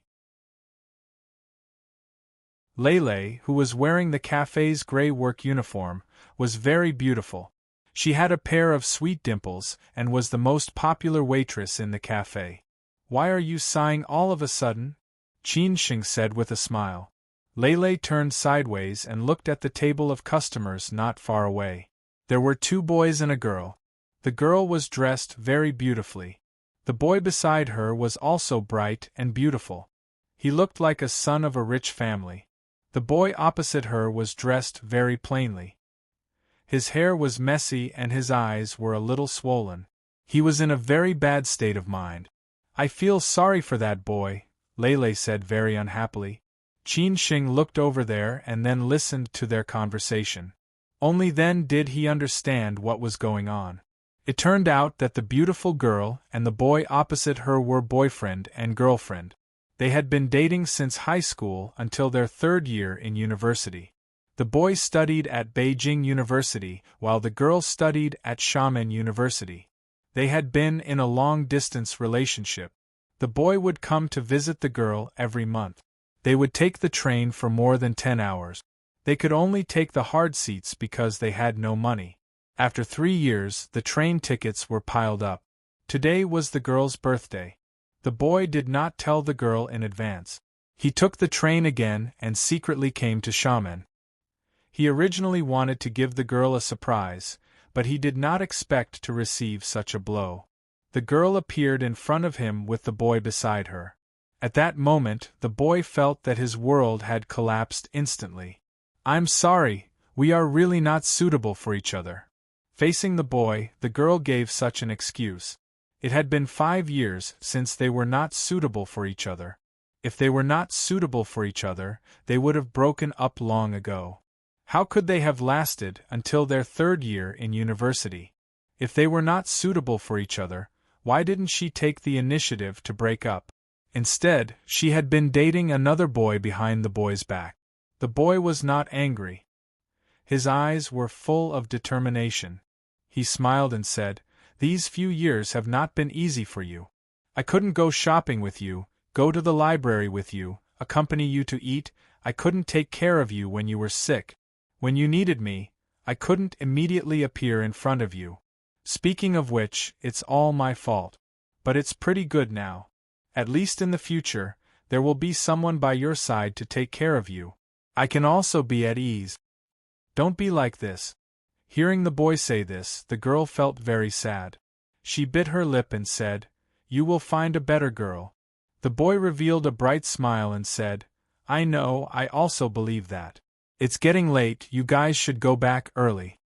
The girl's current boyfriend kept playing with his phone and did not seem to care. Occasionally, he raised his head and glanced at the boy. It seemed that he did not care about the boy at all. He had the arrogant attitude of a winner. Maybe he felt that the boy was not his opponent at all. "Where do you live? Shall we send you back?" The girl was a little worried. She was afraid that the boy would do something stupid. The boy shook his head and said, "No need. I'll go back in a while. Don't worry, I'm not that stupid. Then I'll treat you to a meal tomorrow. Don't you like seafood the most?" The girl wanted to make it up to the boy. Every time the boy came to Xiamen, they would go to the seafood stall. The boy smiled and refused. "I've booked a train ticket back to Beijing tonight. The day after tomorrow, the student union still has a lot of things to do." The boy refused the girl one after another. The girl knew that he was very sad. But things had already come to this. She could not do anything about it. Breakups were always accompanied by sadness. "Okay, then we'll go back first. Call me if there's anything," the girl said slowly with her current boyfriend. The boy wanted to say something but stopped. In the end, he gritted his teeth and said to the girl's current boyfriend, "Help me take care of her. She doesn't like to eat sour food, spicy food, coriander, can't get wet in the rain. She's allergic to pollen and smoke. You don't have to worry about these," the girl's current boyfriend said very unhappily. The boy laughed at himself and nodded. "Okay. Let's go." The girl's current boyfriend pulled the girl and said. The boy stood up and watched them leave with a smile on his face. He was waiting for the girl to turn back, but she did not. Finally, he could not help but shout, "Gu man!" The girl subconsciously stopped and turned around. The boy held back his tears and said, "Thank you for once liking me. Thank you for accompanying me through the road. Thank you for coming to my world. Thank you. Then, goodbye, never again." In the end, the boy used all his strength to wave his hands and said goodbye. The girl finally could not help but cry. But she was forcefully pulled away by her current boyfriend. When the girl completely disappeared, the boy could not bear it anymore. He squatted on the ground and cried bitterly with his head in his hands. Although he did not make a sound, his whole body was shaking. Everyone could feel his heart-wrenching pain. That kind of pain went deep into the heart. Not knowing whether it was a coincidence or not, the cafe happened to be playing Chengdu by Zhao Lei. He sang that line, "Parting is always in September. Memories are the pain of missing." Qin Sheng and many others witnessed the whole process, but they did not know what to say. He could see that the boy was strong and conceited. From the beginning to the end, he did not ask why, nor did he beg the girl to turn back. He just silently accepted this fact. No matter how uncomfortable he was, he had to bear it. There were sorrows and joys every day in this world. Qin Sheng, who had experienced life and death, was not shocked by this. But for most ordinary people, every sorrows and joys and partings meant growth. Maybe it changed their lives inadvertently. The girl was not wrong. She did not need moral coercion. If she liked someone, she liked them.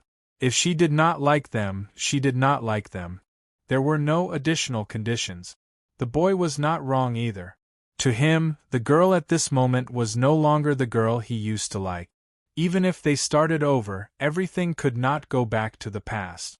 After a long time, the boy finally stood up. He was not sure if it was because he was tired from crying or he did not feel uncomfortable anymore. He wiped his tears and smiled at the crowd embarrassedly.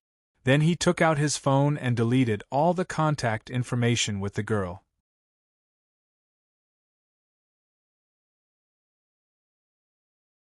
Chapter 184. The best time. Readers who won the Circle event on the 17th, please pay attention to the customer service.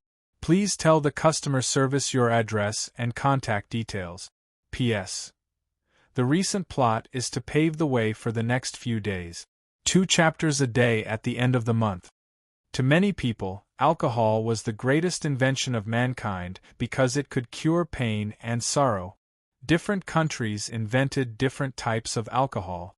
Therefore, other than the differences in skin and language, everything else was the same. The boy was not tall and was a little thin. He wore glasses and had messy hair. Compared to the girl's current boyfriend, he paled in comparison. Perhaps most girls would choose a boyfriend like that. After all, at this age, not many girls had the foresight to discover their boyfriend's potential. Lele took 2 bottles of Corona from the bar counter and slowly placed them in front of the boy. The boy, who was deep in thought, looked at Lele in surprise. His eyes were still moist. Breaking up and being heartbroken were different feelings. Breaking up might be reluctant, but heartbroken often brought unforgettable scars.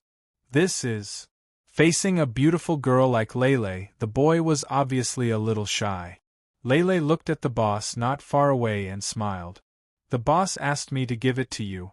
He said that you need alcohol at this time. Thank you, the boy replied politely.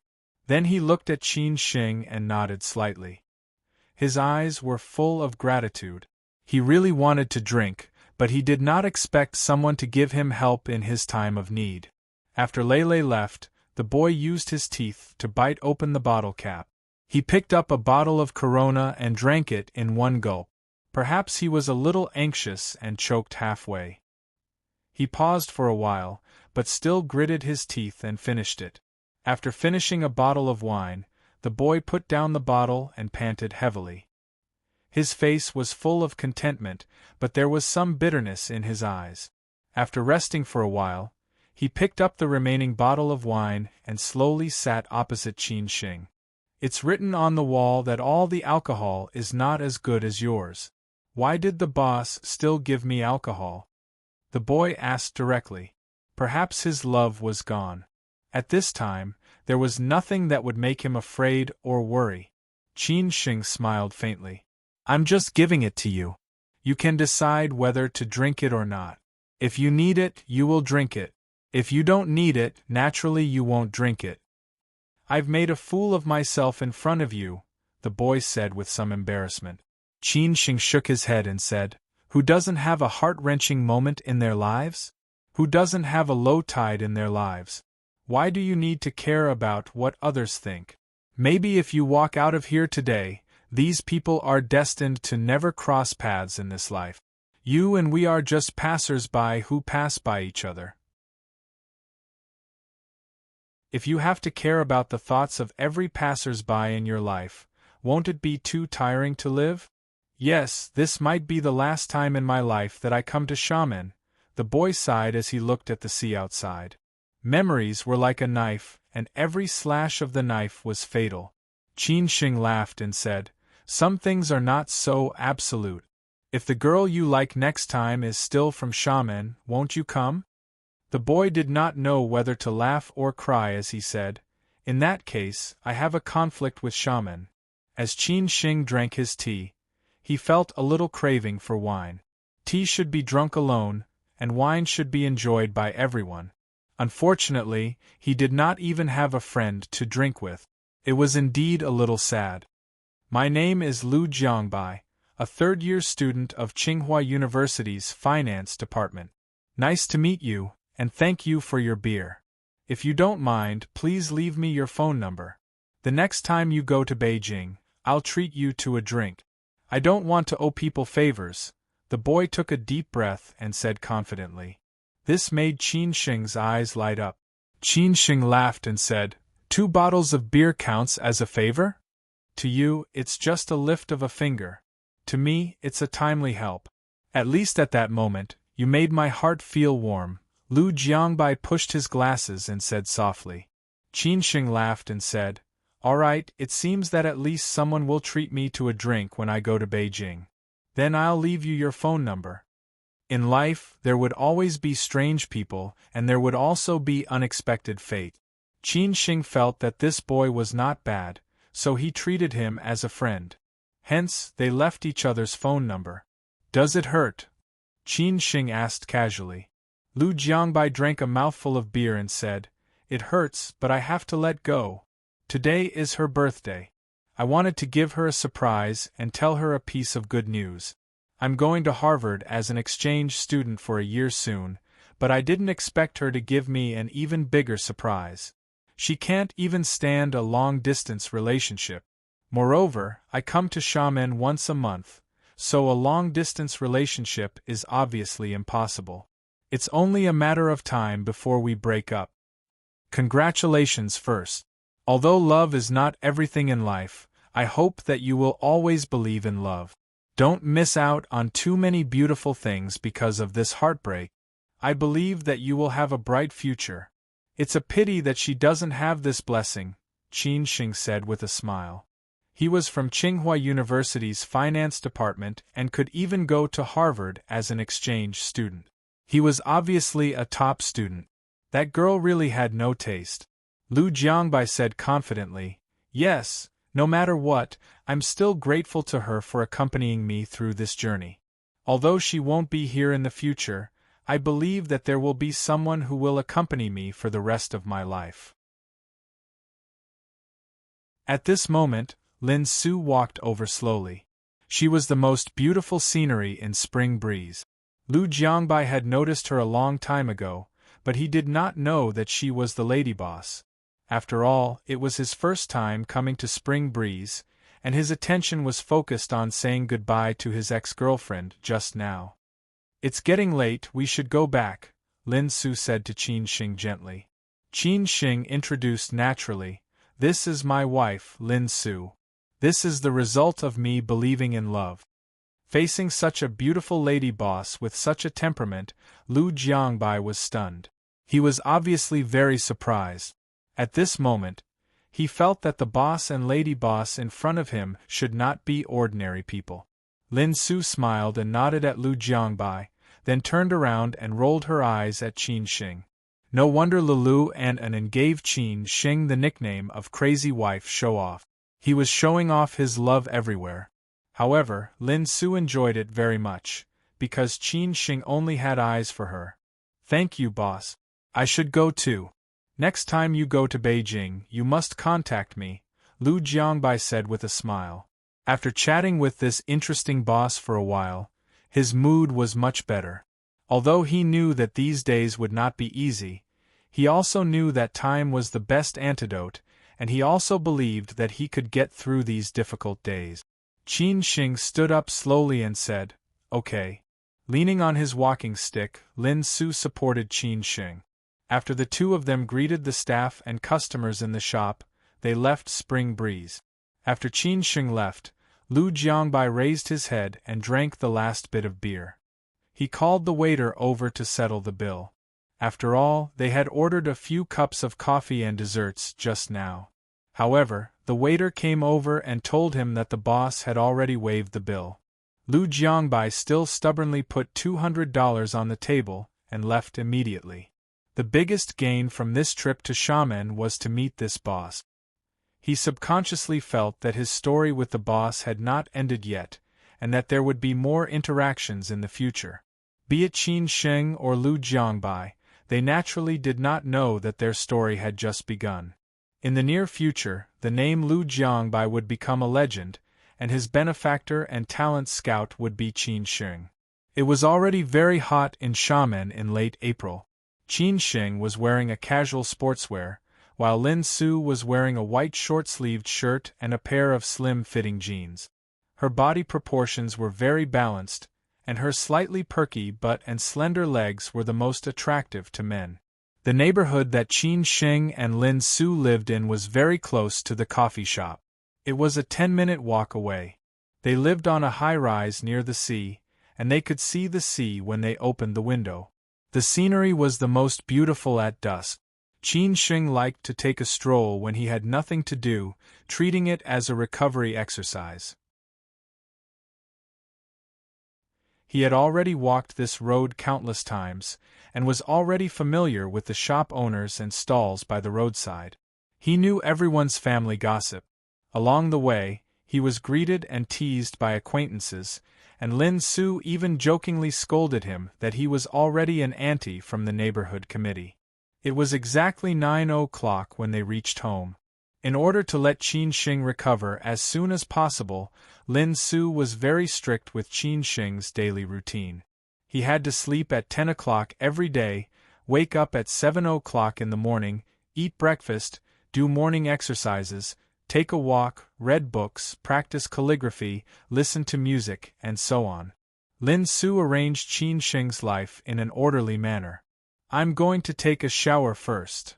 After entering the house, Lin Su washed a plate of fruits for Qin Sheng and poured a glass of milk for him, then went to take a shower. Qin Sheng smiled and nodded. In 3 months, Lin Su had completely changed. From the young female CEO of an investment company, she had become a young housewife, cooking, working, and taking care of him every day. Qin Sheng felt a little guilty in his heart. This was not Lin Su's life, but she had changed herself for him. He was afraid that Lin Su would feel that life was boring, or that she would get tired of this kind of life one day.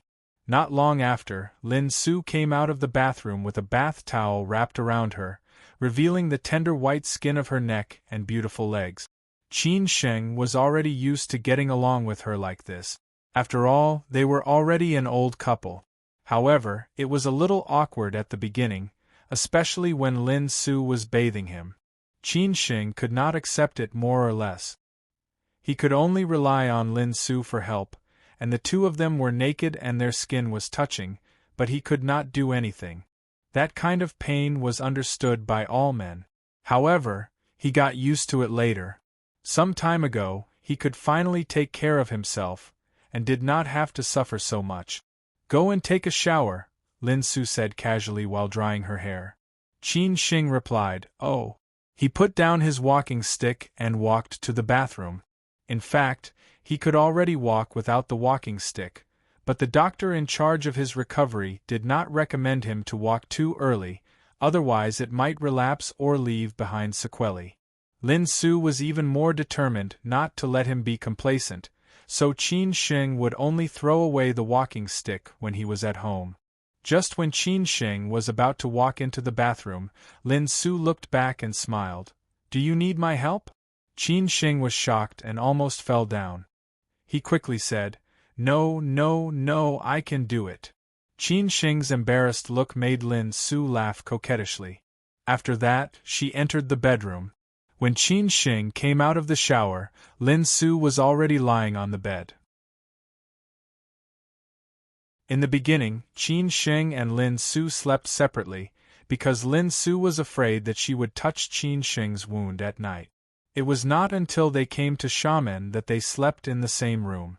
However, nothing happened. Even if Qin Sheng's desire was unbearable and impulsive, Lin Su would not agree to it. However, Lin Su had already promised that when Qin Sheng's body recovered completely, he could do whatever he wanted by then.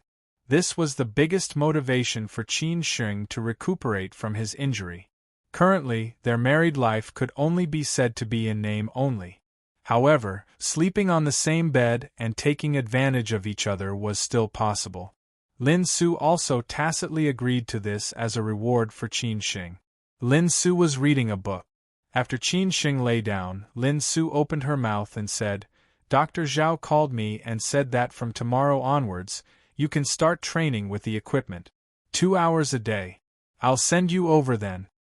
"Okay, you've worked hard," Qin Shing looked at Lin Su and said happily. Lin Su put down the book and stared at Qin Shing. "You're saying such things again.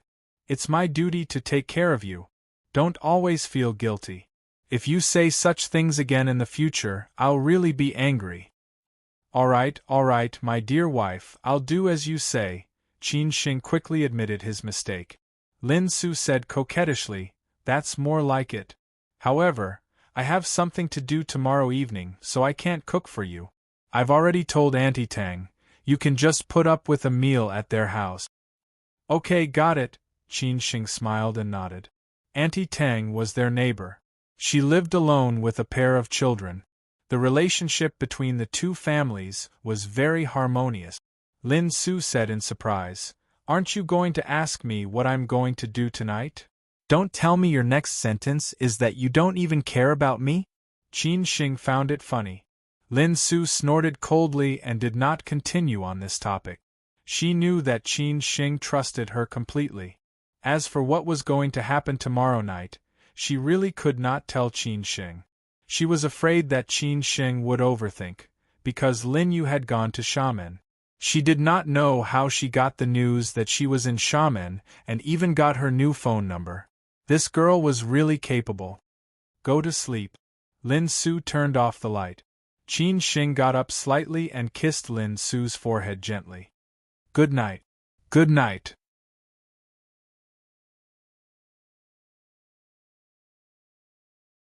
Chapter 185. A strong silly child. In the early morning, when the sea breeze blew, Lin Su had already made breakfast.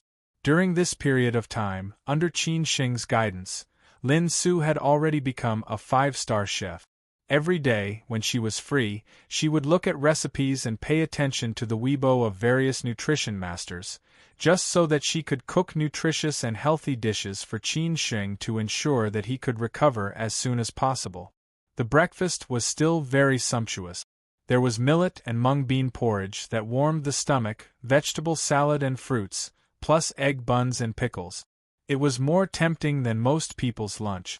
Lin Su, who was wearing an apron, enjoyed it. Her biggest feeling was that she understood why those chefs treated cooking as an art, and cooking for the man she loved the most was even more enjoyable. In the study, Qin Shing was already practicing calligraphy. In the study room, Qin Shing was already practicing his calligraphy. He used cursive script to write Chao Ji's Luo Shenfu, but the size of the characters was like a small regular script. However, it was more exhausting. The densely packed small characters emphasized on one's state of mind, but when he wrote it, it was written smoothly, like a master. Lin Su liked Qin Shing's serious look the most. It had a different kind of charm. It was said that serious men were poison, and Lin Su was already deeply immersed in it. There were 984 words in the entire text of Luo Shenfu. It was obviously impossible to finish it in one go. Qin Shing had been writing it intermittently during this period of time, and it was about to be completed. In the beginning, Qin Shing, who was in a bad state of mind, often made mistakes. Every time he made a mistake, he would start again. Later on, he was more skillful and would be done in 2 days. Although I hide in the moon, I place my heart in the king. Suddenly I don't understand what he has given up, and my soul is covered by the night. After finishing the second last paragraph, the ink was just right. Qin Shing nodded in satisfaction, then put down the brush in his hand and admired this masterpiece. If a calligraphy master saw this, he would definitely praise him for his talent. "It's time to eat." Lin Su did not disturb Qin Shing until he put down the brush. The two had already formed a tacit understanding. Lin Su knew how many words Qin Shing could write, and he also knew when she could finish cooking. In the cafeteria, Lin Su casually asked Qin Xing what classes he had been attending recently. Qin Xing said that most of the classes were finance and law, because he did not go to philosophy classes anymore. He did not even dare to answer the phone call of the old professor who taught philosophy, for fear that he would be asked to substitute for the class again or recommend him to be the teacher. Lin Su laughed and scolded him for not knowing how lucky he was. However, there was a lecture by a great historian this morning. Qin Xing had already asked Aunt Tang's daughter, who lived next door, to reserve a seat for him. He would attend the lecture at 9 a.m. sharp. It was rare for him to have free time. Of course, Qin Xing would try his best to enrich himself. Only when he was strong enough could he shine in any conditions and environment. Otherwise, even if the opportunity was right in front of him, he would not be able to find it. The weather was a little hot today. Lin Su was wearing a gray linen dress. This kind of close-fitting fabric was especially comfortable and could show off her figure. Coupled with Lin Su's temperament, she was definitely a goddess that could charm any man. After accompanying Qin Xing for a walk at the beach, Lin Su went back to work. Qin Xing, on the other hand, walked to school. Auntie Tang's daughter, Du Fei, was already waiting downstairs at the auditorium of Xia University. Seeing Qin Xing walking over slowly with the help of a walking stick, Du Fei quickly went up to him. She was already in her 3rd year this year. Du Fei was very beautiful, a typical southern girl. She was wearing a gray short-sleeved shirt and a floral skirt. After seeing Qin Xing, she said in a spoiled manner, "Brother Qin, when are you going to let Sister Lin accompany you to class? If you go on like this, I really won't be able to find a boyfriend. Now everyone says that I'm your girlfriend. If it's true, I have nothing to say." "What, you don't want to? You didn't say that when you were freeloading at my house," Qin Xing said disapprovingly. This girl was very cheerful and was also the prettiest girl in school. However, Aunt Tang was very strict with her. At least before graduation, she was not allowed to fall in love. After all, she was from a single-parent family. Du Fei was also very obedient. Although there were many boys chasing after her, she had never agreed. Du Fei helped Qin Xing up the stairs and said as they walked, "Brother Qin, do you know what the biggest disadvantage of knowing you is?" "Disadvantage? Are you in love with me? I don't mind taking a concubine, as long as you can convince your sister Lin," Qin Xing joked. Du Fei rolled her eyes at Qin Xing. This was what she learned from Sister Lin. She then said, "It's that the requirements for me to find a boyfriend are getting higher and higher. Now I realize that you're omnipotent. Except for the fact that you can't take care of yourself, you're good at writing with a brush. You can play the guitar and sing. You're good at cooking. You're also very talented in studying philosophy, history, finance, and so on. What do you think I should do? If I can't find a boyfriend in the future, I'll rely on you." Qin Xing shrugged and said, "There's nothing I can do about it. If it really doesn't work, I'll make do when the time comes. If you're so capable, say it in front of Sister Lin." "Believe it or not, I'll break your 3rd leg," Du Fei threatened fiercely. Qin Xing immediately admitted defeat and said, "I'm not capable, I'm just saying." Qin Xing had done a lot of research on history. Whether it was official history, unofficial history, or biographies, the books he had read were no less than those so-called experts. Therefore, when he listened to the lectures, others just listened to them, but Qin Xing really listened to them. Whether these so-called experts had real knowledge or not, he could understand it once he listened to them. If he encountered those fake and inferior products, Qin Xing would not say anything and would only use 2 words to attack them. Today, this history expert mainly studied the history of the Song dynasty. He had a lot of insights on the humanities, history, science, and commerce of the Song dynasty and so on. Qin Xing listened with great interest, but Du Fei beside him was sleepy. It was not Qin Xing's fault. The main thing was that she insisted on accompanying Qin Shing to listen to the lecture, in the name of helping Sister Lin take care of Qin Shing. At the end of the 2-hour lecture, only 1/3 of the students were left. Qin Shing sighed with emotion. These days there were really not many people who were really willing to calm down, and even fewer who could calm down and do things seriously. No wonder they began to miss ingenuity. After coming out of the auditorium, Qin Shing was ready to go home. His wife had probably prepared lunch and was waiting for him. Du Fei did not have classes, so she followed Qin Shing home.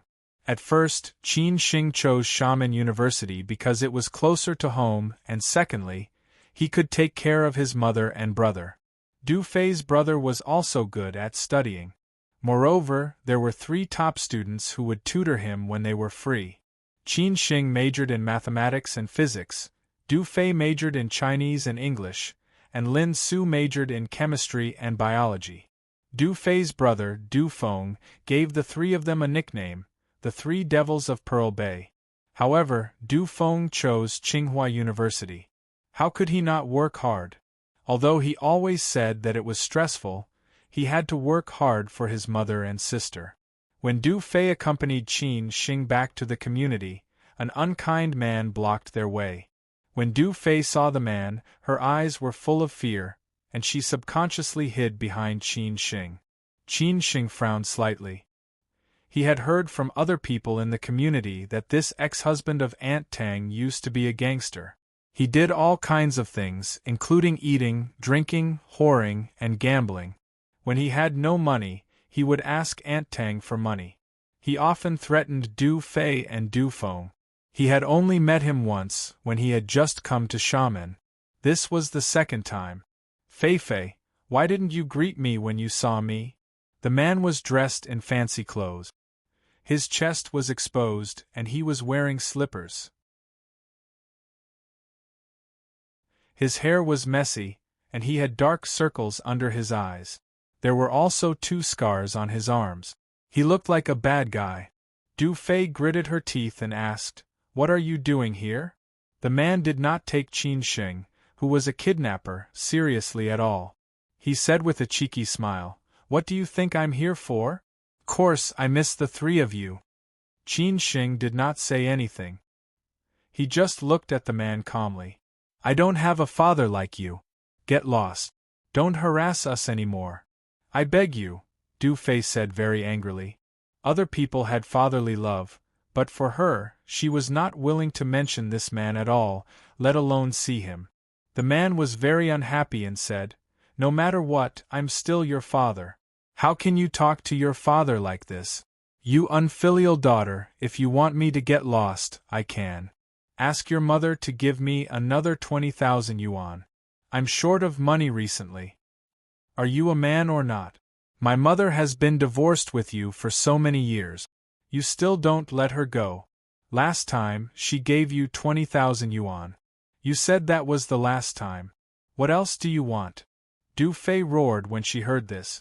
This man had taken a lot of money from her mother all these years. He was unscrupulous.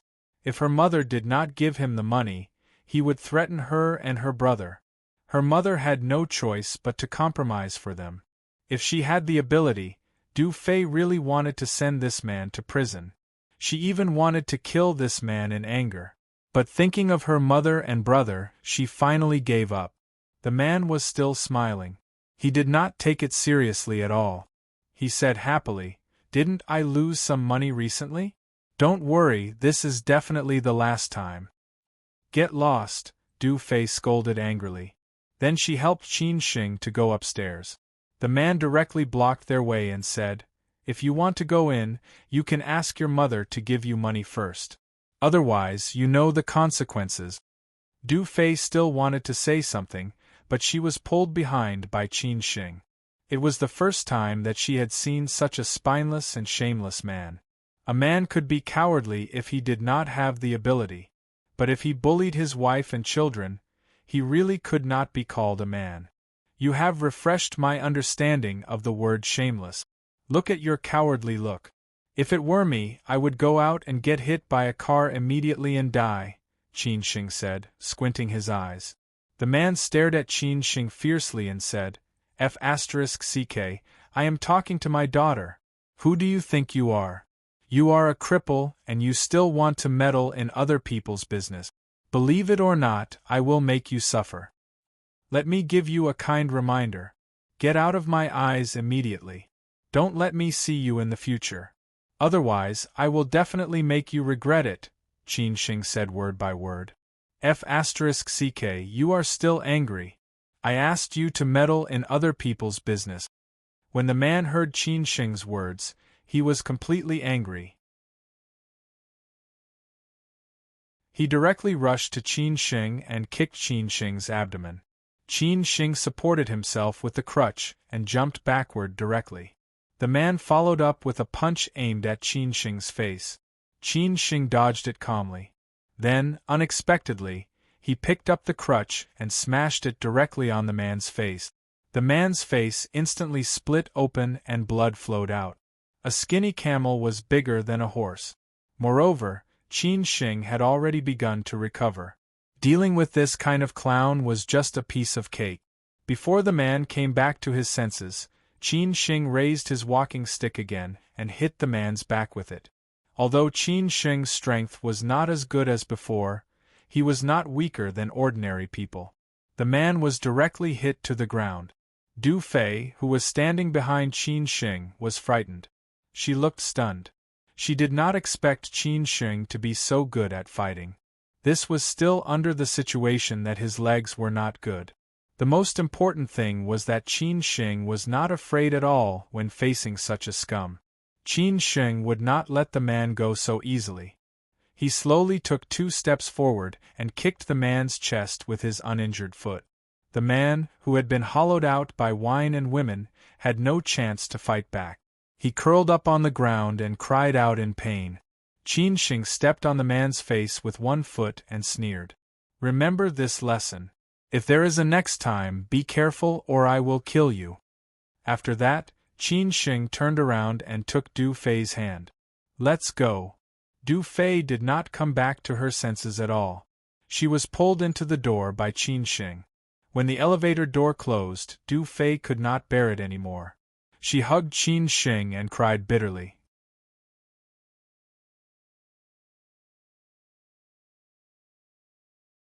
Chapter 186.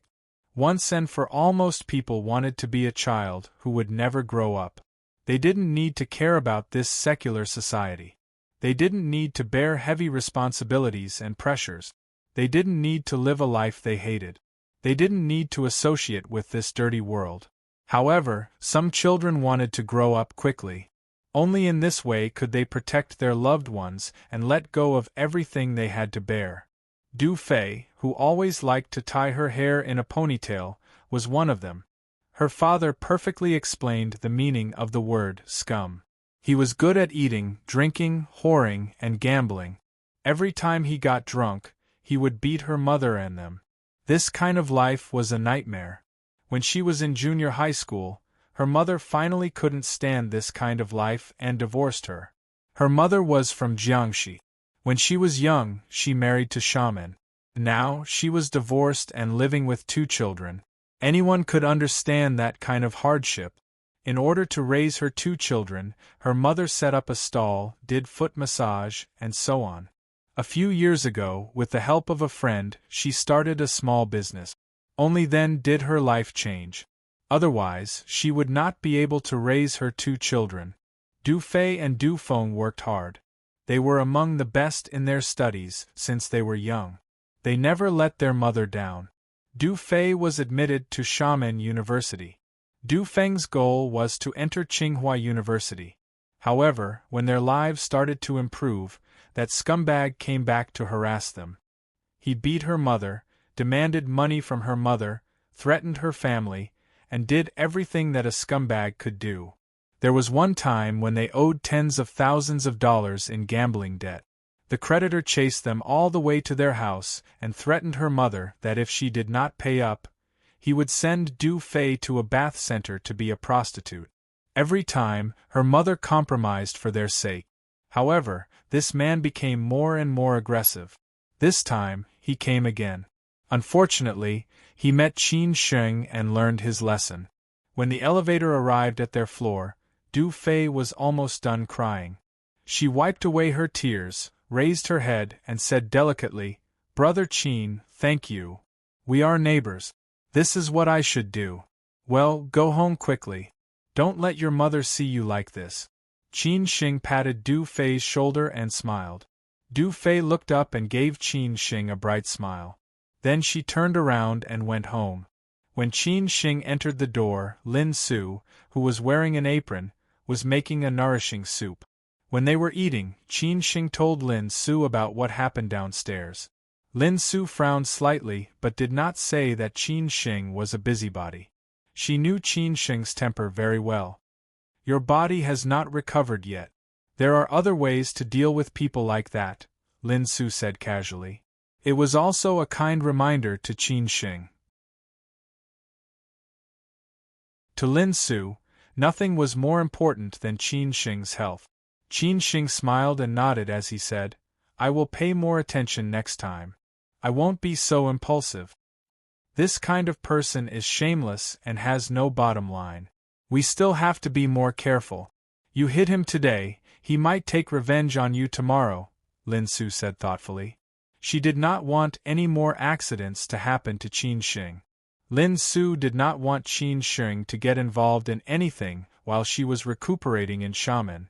Qin Sheng said casually, "Uncle Zhuang is not coming to Xiamen tomorrow. I will tell him. Last time, he said he had many friends in Xiamen. I will find some friends to teach this scumbag a lesson. This kind of scumbag is not afraid of ordinary people, let alone Auntie Tang and her family of 3. However, if he meets someone more powerful and ruthless than him, he will be afraid. This society is full of people who bully the weak and fear the strong. That will work. After all, Auntie Tang has helped us a lot," Lin Su nodded quietly. Normally, Du Fei helped to take care of Qin Sheng at school. She accompanied Qin Sheng to listen to lectures, helped him search for the map of Xiamen University for free classes and so on. If she was busy, Qin Sheng would freeload at Auntie Tang's house. In the afternoon, Lin Su sent Qin Sheng to a rehabilitation medical center in Xiamen. It was the best rehabilitation center in Xiamen. These were all arranged by Zhuang Zhou. Qin Sheng had been there before, but it was only to check on his recovery. This time, he was going to do machine exercises. Lin Su was familiar with Dr. Zhao, who was in charge of Qin Sheng. If Qin Sheng felt uncomfortable, Lin Su would immediately contact Dr. Zhao. "Dr. Zhao, I will leave him to you. If he is not obedient, you can teach him a lesson," Lin Su joked with Dr. Zhao. Dr. Zhao was in his 30s. He was young, rich, and unmarried. When he first met Lin Su, he was shocked. However, Lin Su announced to the public that she was married, so Dr. Zhao could only get along with her as a friend. However, he was very envious of Qin Sheng. Qin Sheng was forthright and interesting. He and Dr. Zhao had long called each other brothers, and they got along very well. Hearing Lin Su's words, Qin Sheng muttered, "I am not a 3-year-old child. Listen to Dr. Zhao." "I will pick you up later," Lin Su said. Anyone could see how loving this couple was. Maybe this was a blessing in disguise. After Lin Su left, in the equipment center, Dr. Zhao looked at the equipment in front of him and asked, "Lao Qin, do you know how to use these?" "Some I know, some I don't. I used to go to the gym often," Qin Sheng answered truthfully. Dr. Zhao, who was very handsome in a white coat, said slowly, "Since you know, that is even better. However, you have to listen to me on how to exercise.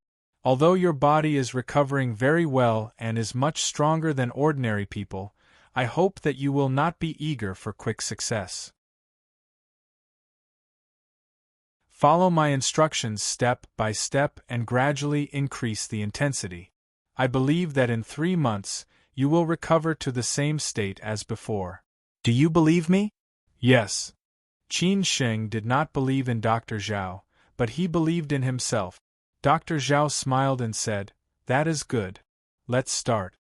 In just 2 hours, Dr. Zhao was very satisfied with Qin Sheng's performance. Dr. Zhao had never seen a patient with such endurance and tenacity as Qin Sheng.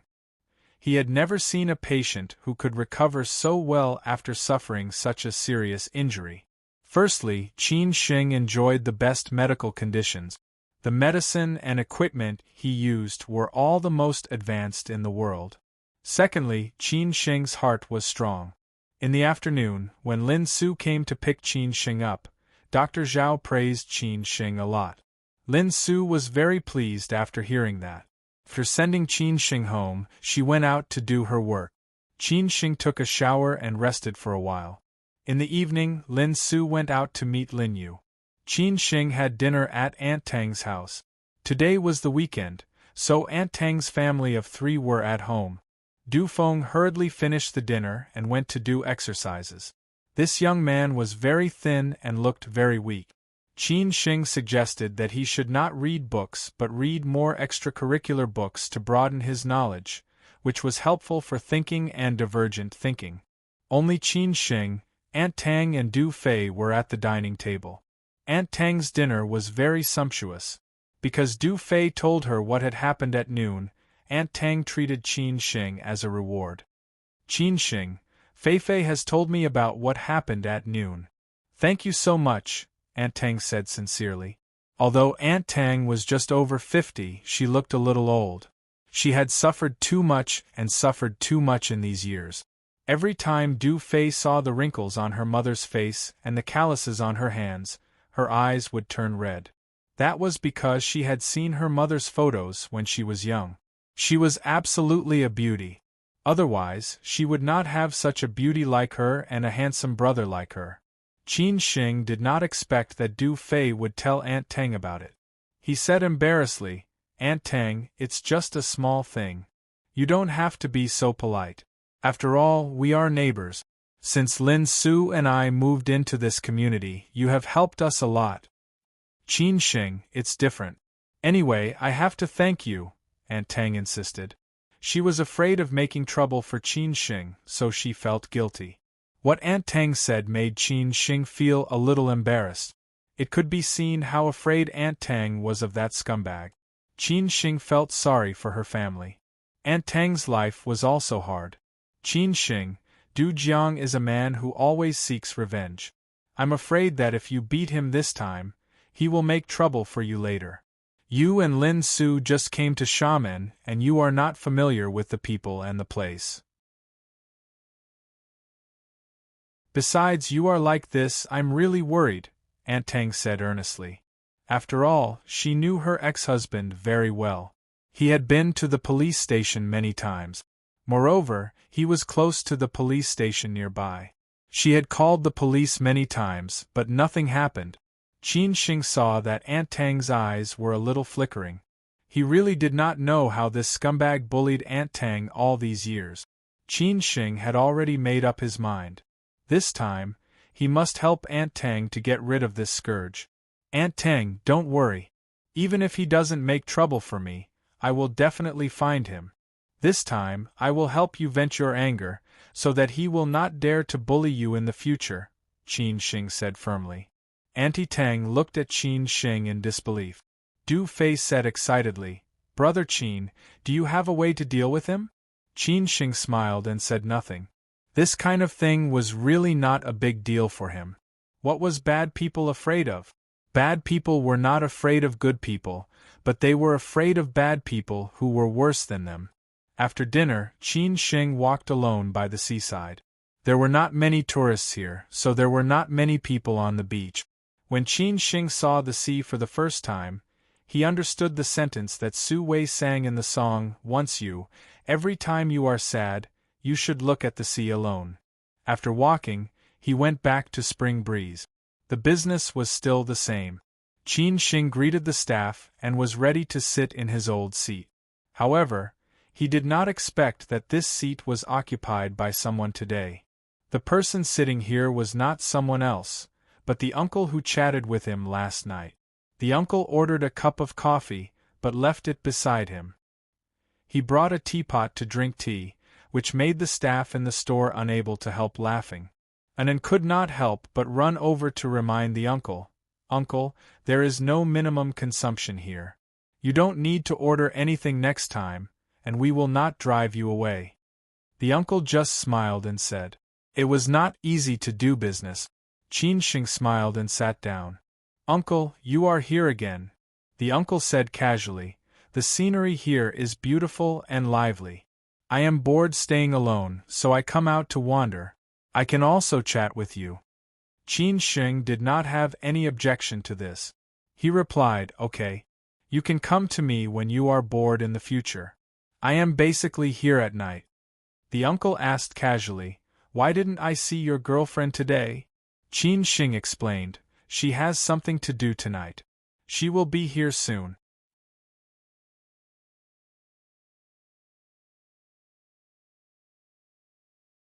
Chapter 187. Who was it? Asking for monthly votes.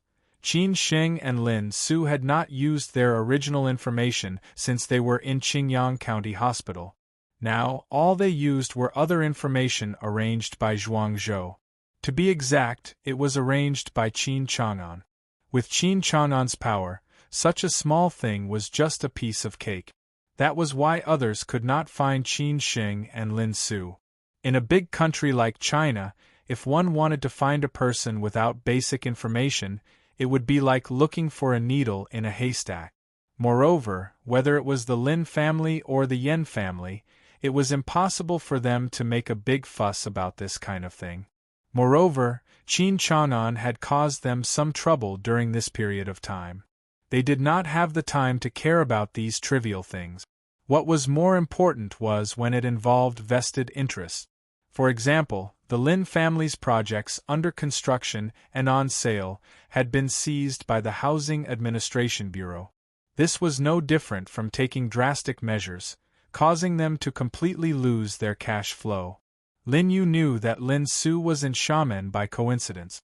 One of her best friends studied finance at Xiamen University and had seen Lin Su's photo before. Lin Su often bragged about her cousin. This female straight-A student accidentally came to Spring Breeze and saw Lin Su. At that time, she thought it was impossible. However, after hearing that the boss's name was Lin Su, she quickly called Lin Yu to confirm. Hearing the news, Lin Yu was so excited that she could not speak coherently. It did not occur to her that her cousin, who had disappeared for 3 months, was in Xiamen. Then she asked her best friend to find a way to get Lin Su's phone number. Lin Su sat in the lobby of the hotel. After waiting for a few minutes, Lin Yu appeared in Lin Su's field of vision. She was dressed in cool clothes and was pulling a Remova suitcase. She saw Lin Su from afar and immediately sprinted over. Lin Yu missed Lin Su a lot after a long time. She called her sister excitedly and wanted to give Lin Su a big hug, but Lin Su avoided her. She frowned and said, "Can't you calm down?" Lin Yu restrained her excitement, held Lin Su's hand and said, "Sister, I haven't seen you for a long time. Just 3 months. You were studying abroad before. I didn't see you for more than a year, but I didn't see you so excited," Lin Su said disapprovingly. Now, except for Qin Sheng and her grandmother, she would not care about anyone. Lin Yu pouted as she said, "That's not the same. This time, you suddenly disappeared for 3 months. I thought you were sold." Lin Su knocked on Lin Yu's forehead and scolded her with a smile as she said, "You have a vivid imagination. Hurry up and check in. After that, I will take you to dinner." Lin Su knew that Lin Yu cared about her very much.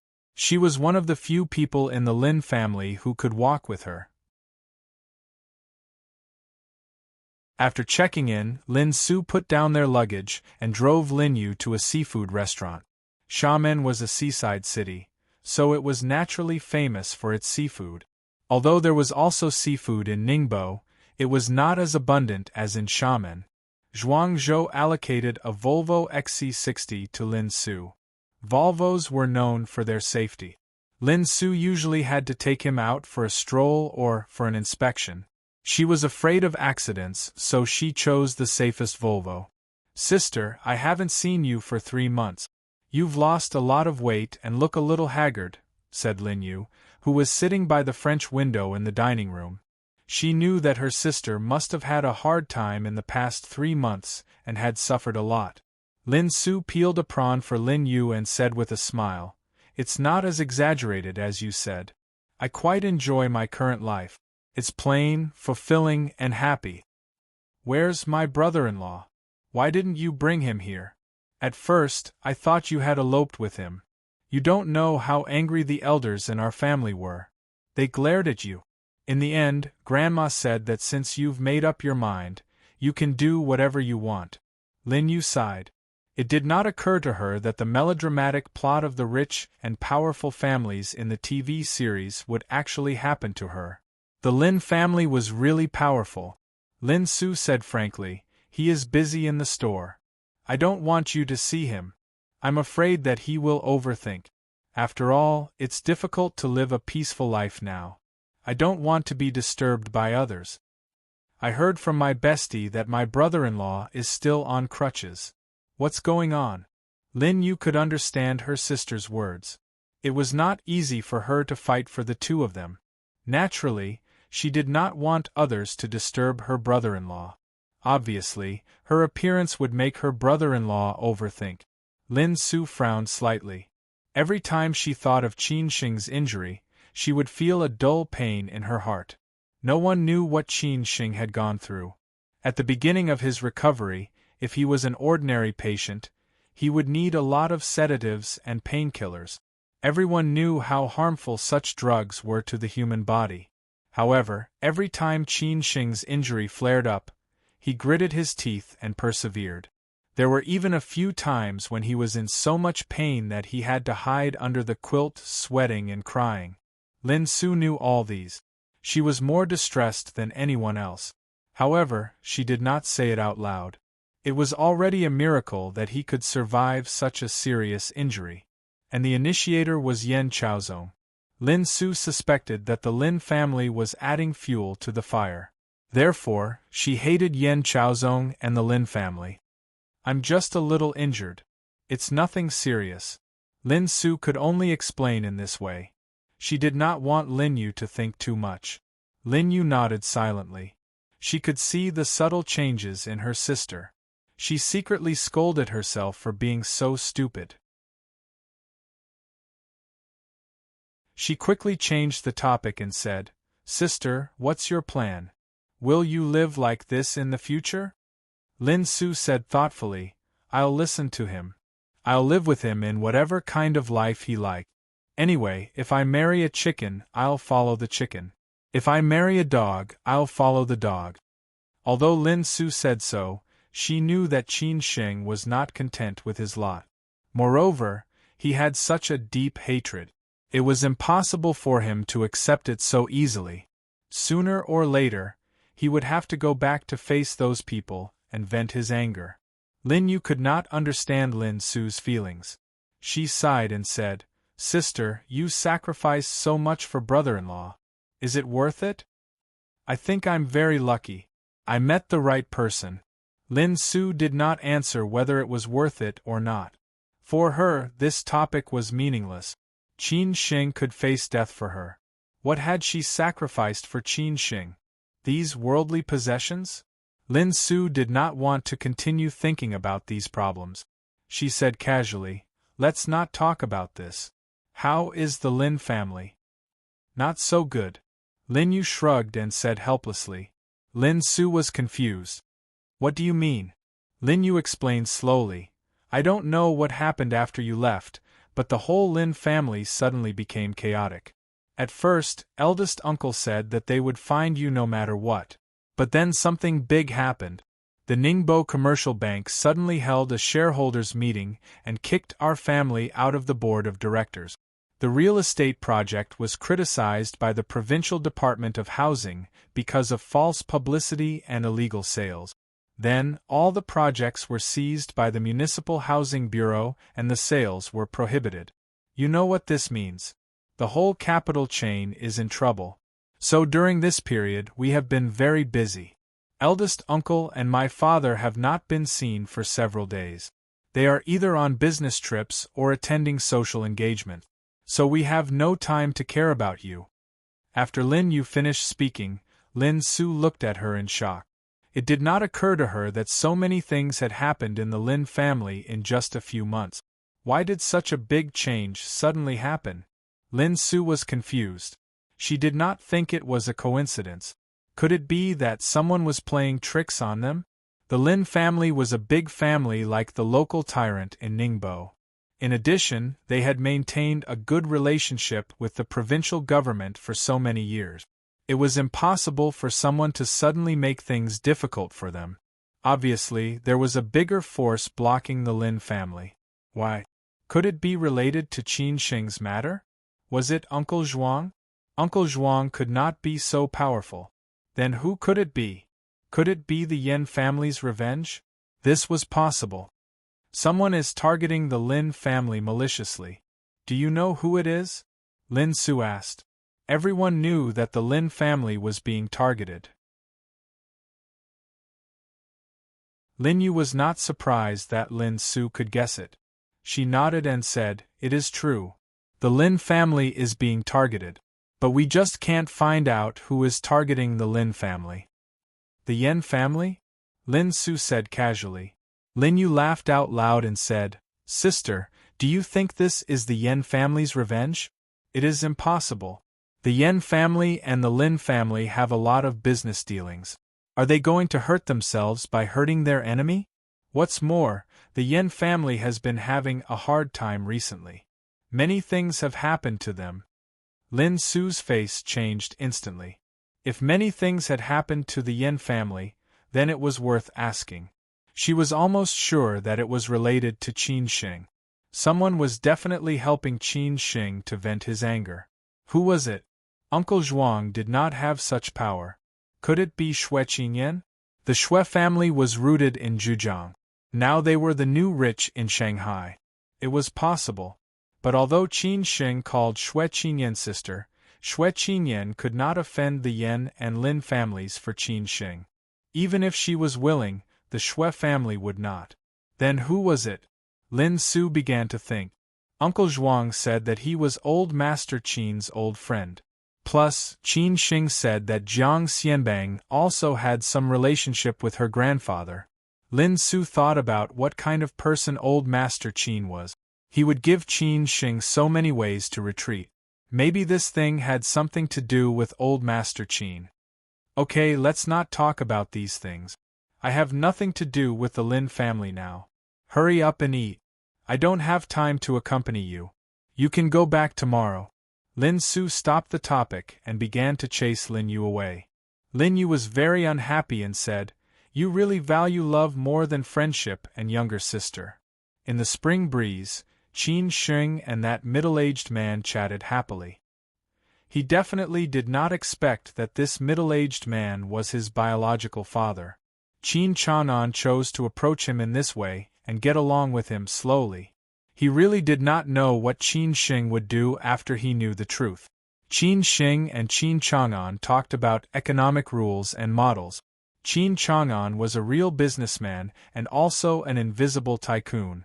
But he knew how to keep a low profile and never showed up in public. He only used agents to control everything. Compared with Qin Sheng, who was a theorist, he had more experience and insight. Qin Sheng listened to the middle-aged man talk about these things obediently like a good student who listened to his respected teacher. In the end, they talked about geomancy and the Book of Changes. Both Qin Chang'an and Qin Sheng had been influenced by old Master Qin since they were young. They more or less knew about these things. Anyway, they talked about the geomancy pattern of searching for dragons and breaking veins, and so on. Anyway, they talked happily. At about 8 o'clock, Lin Su, who had accompanied Lin Yu for dinner, came back. Qin Sheng and Qin Chang'an were still talking. Lin Su saw them talking and laughing from afar. She could not help but feel a little curious. There were not many customers in the restaurant. At this time, the scumbag who had been taught a hard lesson by Qin Sheng yesterday appeared outside Spring Breeze with more scumbags. He shouted, "The cripple inside, come out!"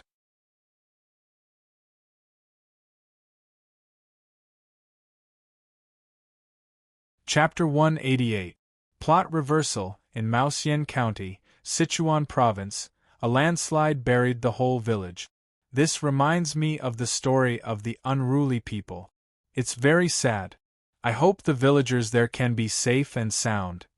In any store, there would be all kinds of customers, and there would always be interesting customers. Everyone's life was different. If you were willing to listen, you would know a lot of interesting stories and lives through their world. Qin Sheng was a philosophy major, so he had a lot of thoughts and feelings about life. He was more willing to chat with others and feel everyone's world, as long as they were willing to sit down. When he met Qin Chang'an for the first time yesterday, he was naturally vigilant against strangers. After all, Qin Chang'an's questions were a little special. Now that they were familiar with each other, Qin Sheng chatted with him very congenially.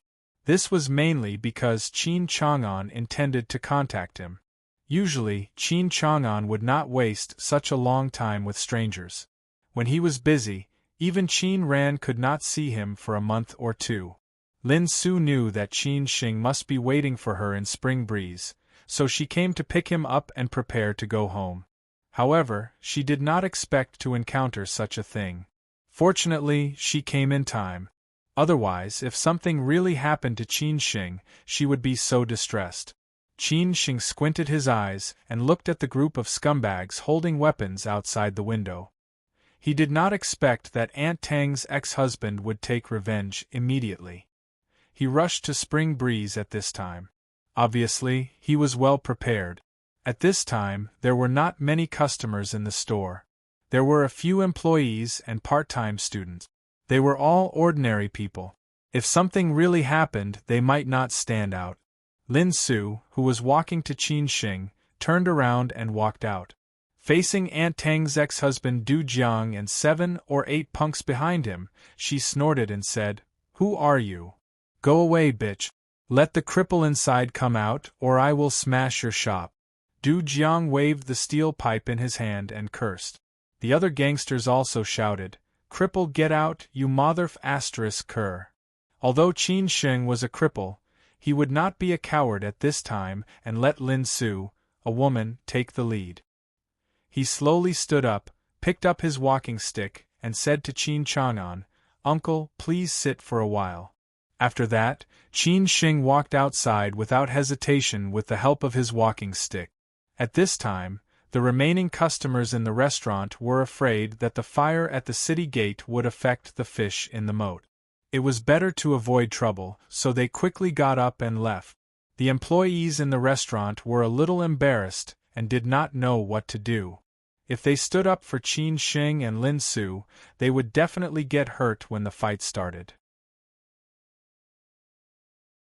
If they did not stand up for Qin Sheng and Lin Su, their boss and lady boss would probably be unhappy and fire them later.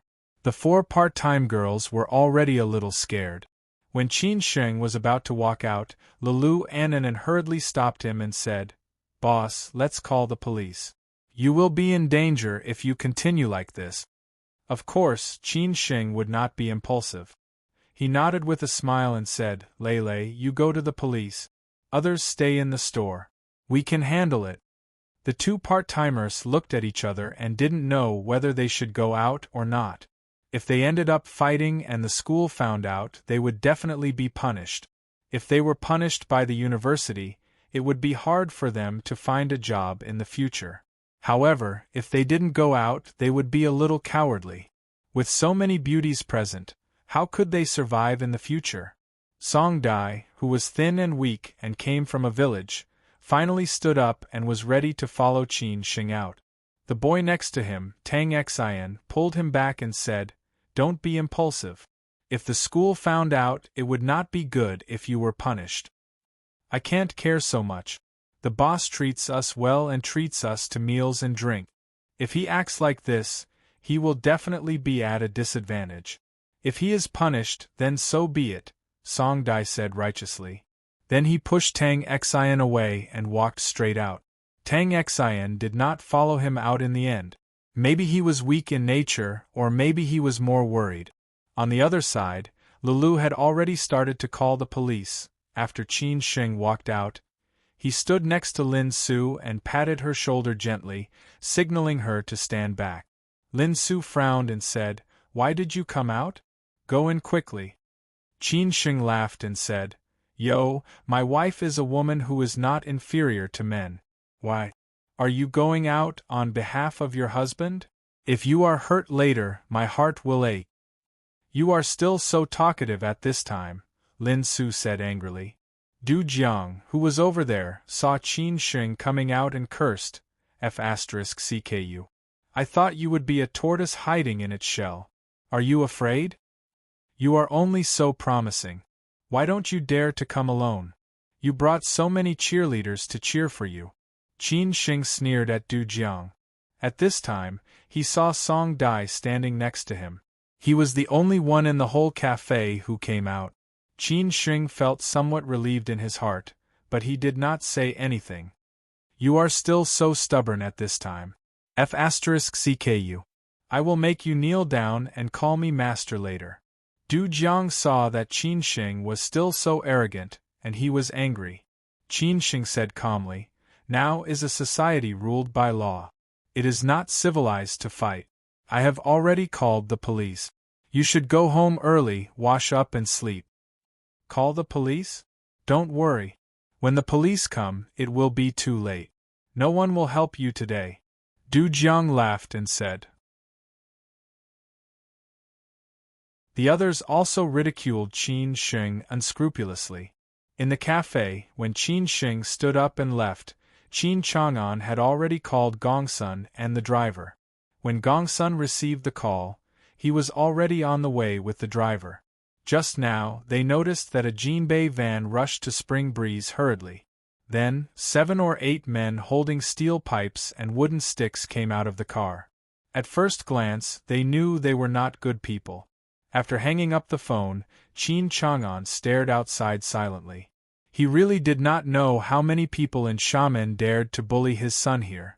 In the past, he was not a good father and let his son be bullied. In the future, Qin Chang'an planned to clean up the mess for his son. It could only be said that Du Jiang was unlucky to meet Qin Chang'an. The two were not at the same level at all. They were worlds apart. Outside, Qin Sheng was still stalling for time. He did not want to make Lin Su worry, and he was more afraid of hurting others. Besides, it was not easy to open Spring Breeze. If it was really smashed, he would also feel distressed. After all, it was all money and Lin Su's painstaking efforts. The most important thing was that his body had not recovered yet. He could deal with Du Jiang, but he was obviously not a match for so many people. It was more likely that his wounds would be aggravated. "Then what do you want to do? I'll let you beat me up." Qin Sheng curled his lips and said. He also wanted to see what Du Jiang wanted to do. Du Jiang said disdainfully, "Beat me up? Isn't it too easy for you? In your dreams. I thought you were going to fight with us alone." Qin Sheng said casually, "Well, then tell me how to solve this problem. I'll listen to it first." Du Jiang's eyes began to roll, and then he said with a smile, "You beat me up, and I've spent a lot of money on medical expenses. If you want to solve this problem, you can give me 100,000 yuan first." 100,000 yuan, okay, it's a small matter. Qin Sheng promised casually. Anyway, he just said it, but he would not really give it. Du Jiang followed and said, And what? Qin Sheng was surprised and said, "It's really an exorbitant demand. I've seen shameless people, but I've never seen such a shameless one." Du Jiang's eyes showed an obscene light, and he looked at Lin Su next to Qin Sheng with a wretched face. This beauty was so beautiful that he had long been tempted. Today, he just took this opportunity to enjoy it, so he said bluntly, "Let your girlfriend accompany me for a day, then we'll be even." As soon as Du Jiang said this, Qin Sheng's face changed instantly. He was really reckless. This was the first time that someone dared to threaten him with Lin Su in front of him. Lin Su's face was cold, and her eyes were full of anger. No matter how cowardly Qin Sheng was, he would not be so cowardly. At worst, he would go to the hospital for a few more months, but he would not let anyone bully Lin Su. Therefore, without hesitation, he used all his strength to hit Du Jiang with the crutch in his hand. Du Jiang did not expect that Qin Sheng, the cripple, dared to take the initiative at this time, so he, who was not prepared, was directly hit on the head by the crutch. Du Jiang grimaced in pain. He wiped his face and found that it was bleeding again. He was completely angry and shouted, F***CK. Go and kill him! A group of punks directly rushed to Qin Sheng and others. Lin Su took the lead and stood in front of Qin Sheng. She could be hurt, but Qin Sheng must not be hurt. Song Dai followed closely. At this time, he would definitely not be a deserter. Just when Du Jiang's gang of scoundrels were about to rush in front of Qin Sheng and others, Ma Fei, the driver of Qin Chang'an, and Gong Sun, who had been watching by the side, stood out without hesitation and blocked the way of this group of people.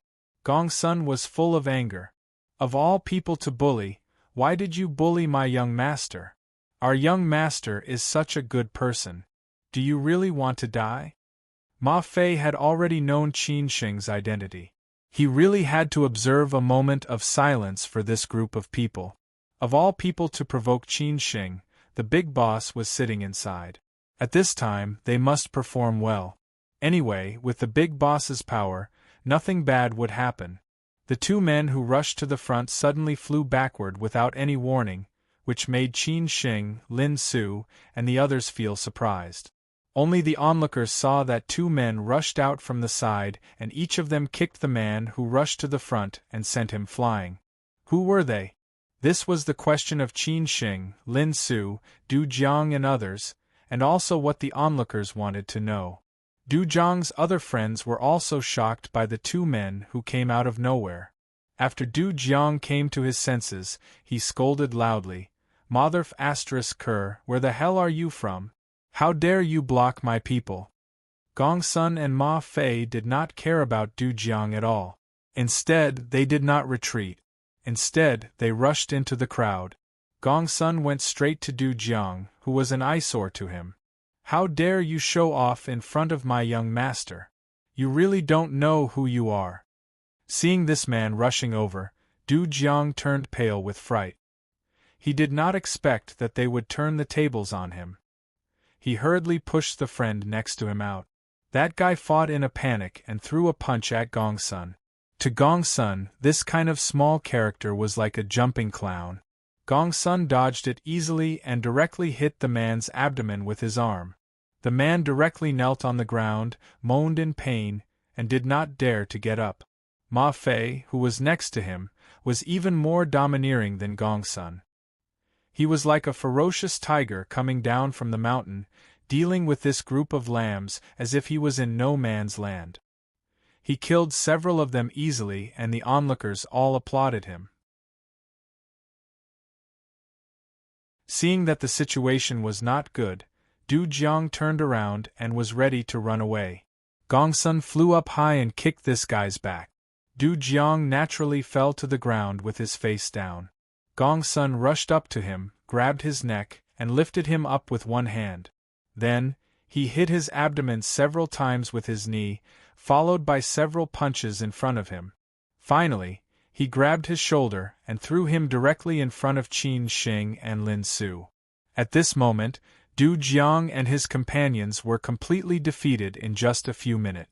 All of them fell to the ground and screamed in pain. Those who dared to get up were greeted by Gong Sun and Ma Fei with their fists and feet. Those who were paralyzed still dared to get up. This was an insult to their strength. Be it the employees in the restaurant or the onlookers, all of them were cheering loudly. No one had expected that the plot would take such a turn. No one had expected such an ending. Song Dai, who was standing next to them, was even more excited. The skills of these two strange men were really amazing. It would be great if he could be as good as them. Song Dai's eyes lit up. Qin Sheng and Lin Su did not feel happy because of this. Instead, they frowned because they were wondering who on earth these two men with such amazing skills were.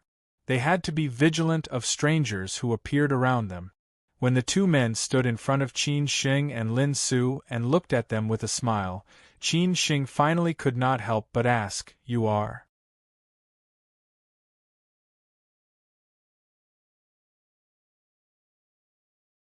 Chapter 189. What Identity? No one had expected the final outcome of the matter to be like this. Qin Shing originally wanted to delay the time until the police arrived. Then, Du Zhang's motley crew would definitely scatter. When Uncle Zhuang arrived tomorrow, this matter would be completely resolved. However, he did not expect Du Jiang to challenge his bottom line even more. Uncle Zhuang could tolerate it, but he could not. That was why he took the risk of staying in the hospital for a few more months. However, he did not expect two people to appear out of nowhere. Their skills were even better and they completely turned the situation around. Within a few minutes, they settled Du Jiang and his gang. Naturally, Qin Shing and Lin Su did not know Gongsun and Ma Fei. They thought that they were most likely the subordinates that Uncle Zhuang had arranged to protect them in Xiamen. However, the answer was not what they expected. When they heard Qin Chang'an's words, everyone understood. The employees of Spring Breeze already felt that this uncle who had appeared these 2 days was not an ordinary person. Looking at his attire and aura, he was obviously a rich man or a leader. Now that Qin Chang'an had made a move, it also verified their words. Qin Chang'an walked to Qin Shing's side and snorted at Du Jiang and his gang who were lying on the ground. "You guys gathered to cause trouble in public. You guys are really unscrupulous. Xiamen's security is not as good as before. We've called the police for so long, but we haven't seen any police. This speed of dispatch is really slow." Gongsun and Ma Fei retreated to Qin Chang'an's side, as if nothing had happened. To them, this small matter was like eating and defecating. As soon as he finished speaking, a long siren sounded. 2 police cars stopped by the side of the road. 4 or 5 policemen alighted and walked slowly to the center of the crowd, shouting, "What are you guys doing here? What's going on?" "You guys came at the right time," Qin Chang'an said playfully. Du Jiang heard the police's voice and quickly got up. He shouted, "Chief Qin, you have to help us. These people are suspicious and they beat us up. You have to help us." "So you know them." "No wonder," Gongsun said with a gloomy face. He hated this kind of collusion the most. If they dared to cause trouble in broad daylight, they probably had already informed them beforehand. In such an occasion, even if the leader, Chief Qin, knew them, he had to pretend not to know them. As for how he would deal with them when he got back, he had no idea. Hence, Chief Qin pointed at Qin Chang'an and the rest and ordered his subordinates behind him, "Bring them back." Of course, Qin Chang'an would not show up for this kind of thing. Gongsun asked, "What about them?" "That's none of your business. You guys beat them up, so naturally you have to follow us back to the police station.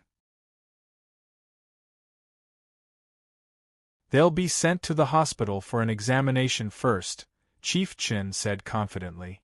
"You make a subjective decision without asking the right and wrong. Do you deserve to be a police officer? You don't even turn on your law enforcement recorder." "You're really impressive," Gongsun said straightforwardly. Obviously, they were in cahoots, just as he had guessed. When Chief Qin heard that, he said angrily, "I dare you to say that again." "What? Do you dare to make a move with so many pairs of eyes watching?" Gongsun said disapprovingly. Qin Chang'an really did not want to waste time on such a trivial matter. He ordered Gongsun, "Call Mayor Huang and let him handle it."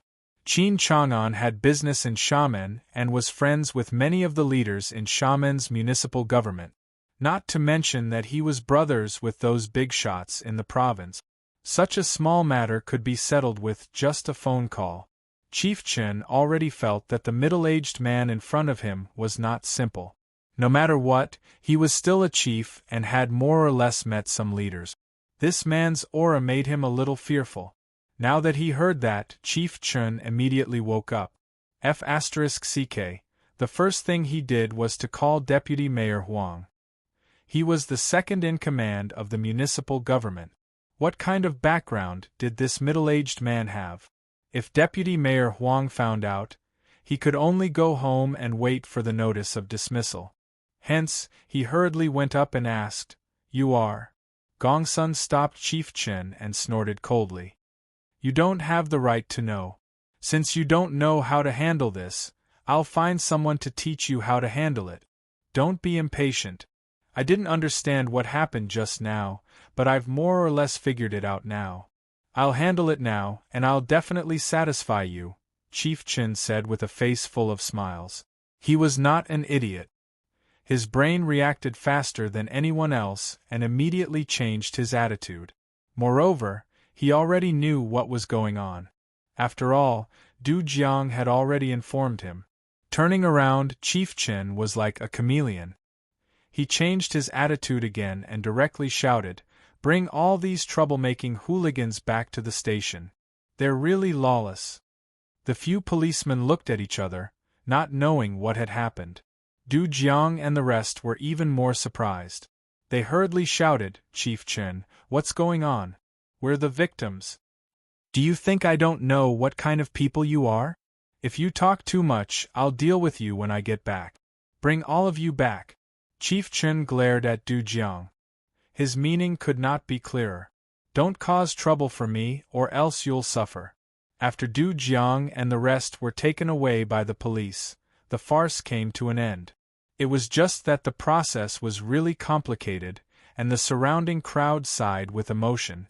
Qin Xing and Lin Su went from being the main characters to being the supporting characters in the end.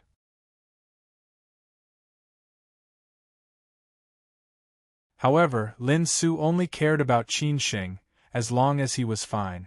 Qin Xing looked at Qin Chang'an thoughtfully and said, "Uncle, thank you." Qin Chang'an waved his hand, afraid that he would be exposed if he stayed any longer. He smiled faintly and said, "It's getting late, I'll go back first." With that, he left with Gongsun and the driver Ma Fei, leaving behind only an invisible silhouette. The others were all pointing at him and guessing the identity of this uncle. It was getting late. Qin Xing turned around and said to the staff and waiters in the cafe, "It's fine now. Go back early and rest today." After that, he and Lin Su also drove back to the neighborhood. After showering, Qin Xing and Lin Su lay on the bed. Lin Su nestled in Qin Xing's arms and said gently, "I was really scared today. I was really afraid that something bad would happen to you again. Don't be a busybody in the future. This time it's Aunt Tang, I won't scold you. Every family has its own difficulties. Don't tell me you want to help everyone and be the Bodhisattva who can deliver all living beings from suffering? If I wasn't injured, this bunch of hooligans is nothing to me," Qin Xing said stubbornly. Lin Su was angry when she heard this. She immediately stood up and glared at Qin Xing. "Then don't you know that you haven't recovered from your injuries? Are you really planning to be a cripple in the future? If they didn't use you to threaten me, I would definitely admit defeat," Qin Xing insisted. Lin Su sighed and said, "I know you feel sorry for me. But they are just talking fast. I won't lose a single hair. Today, thanks to that uncle, if it weren't for him, you would definitely be at a disadvantage. By the way, who is that uncle?" The moment he opened his mouth, he called the mayor. Lin Su was born in a big family and had seen leaders of all levels. Ningbo was a sub-provincial city. The Lin family was deeply rooted in Ningbo. Naturally, she often greeted these leaders. Moreover, Lin Su also knew the domestic political situation. If he could call the municipal government leaders casually to deal with such a small matter, this uncle's identity was obviously not simple. Qin Xing shook his head and said, "I also don't know. He is from Beijing and has retired. Recently, he has been living in Xiamen, which is near us. Yesterday, he came to Spring Breeze and chatted with me for a while. He is quite an interesting uncle. Today, he came again and happened to encounter this matter. He is from Beijing. He should be a retired old leader. Otherwise, he would not have a driver and guards.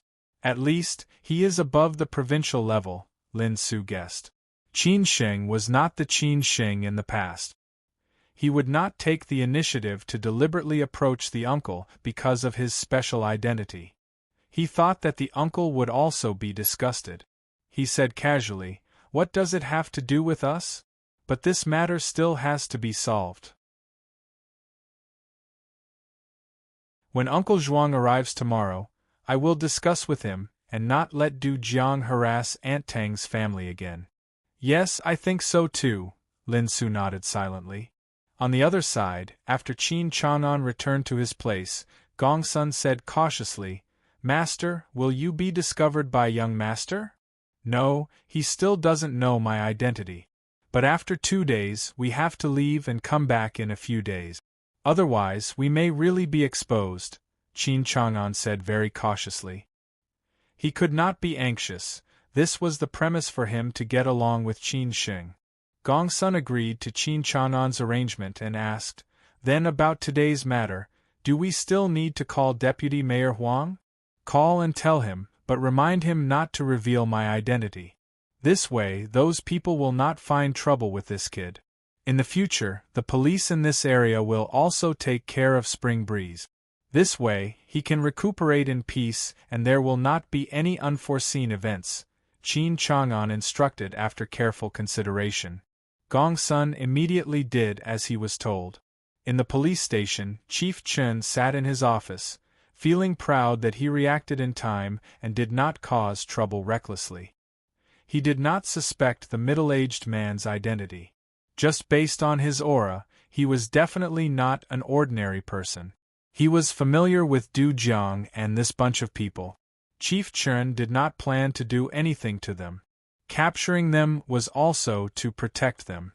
Out of caution, Chief Chen still followed the proper procedures. He planned to lock them up for a few days before letting them go. This was to prevent the middle-aged man from keeping an eye on this matter and leaving something that could be used against him later. After settling the matter, Chief Chen prepared to go home and sleep. It was not easy being a police officer. Moreover, in a city like Xiamen, his status was more special. Just as he was about to leave, his phone rang. Chief Chen took out his phone and looked. Oh my God, it was the head of the municipal bureau. Why was the head of the municipal bureau looking for him in the middle of the night? Chief Chen subconsciously thought of the middle-aged man and picked up the call with trepidation.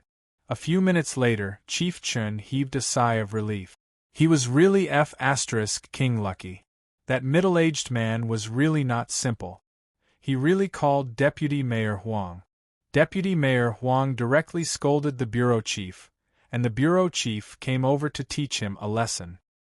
He had already said that if he did not handle this matter well, he would immediately pack up and leave. The bureau chief even warned him not to think about climbing up the ranks for the next 2 years. If he had not explained in front of Deputy Mayor Huang, he would have been directly fired. Thinking of this, Chief Chen was filled with anger. It was all Du Jiang's fault. His future was delayed just like that.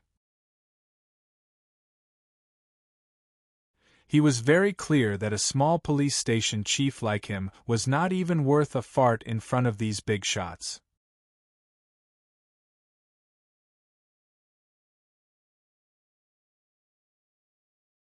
Chapter 190.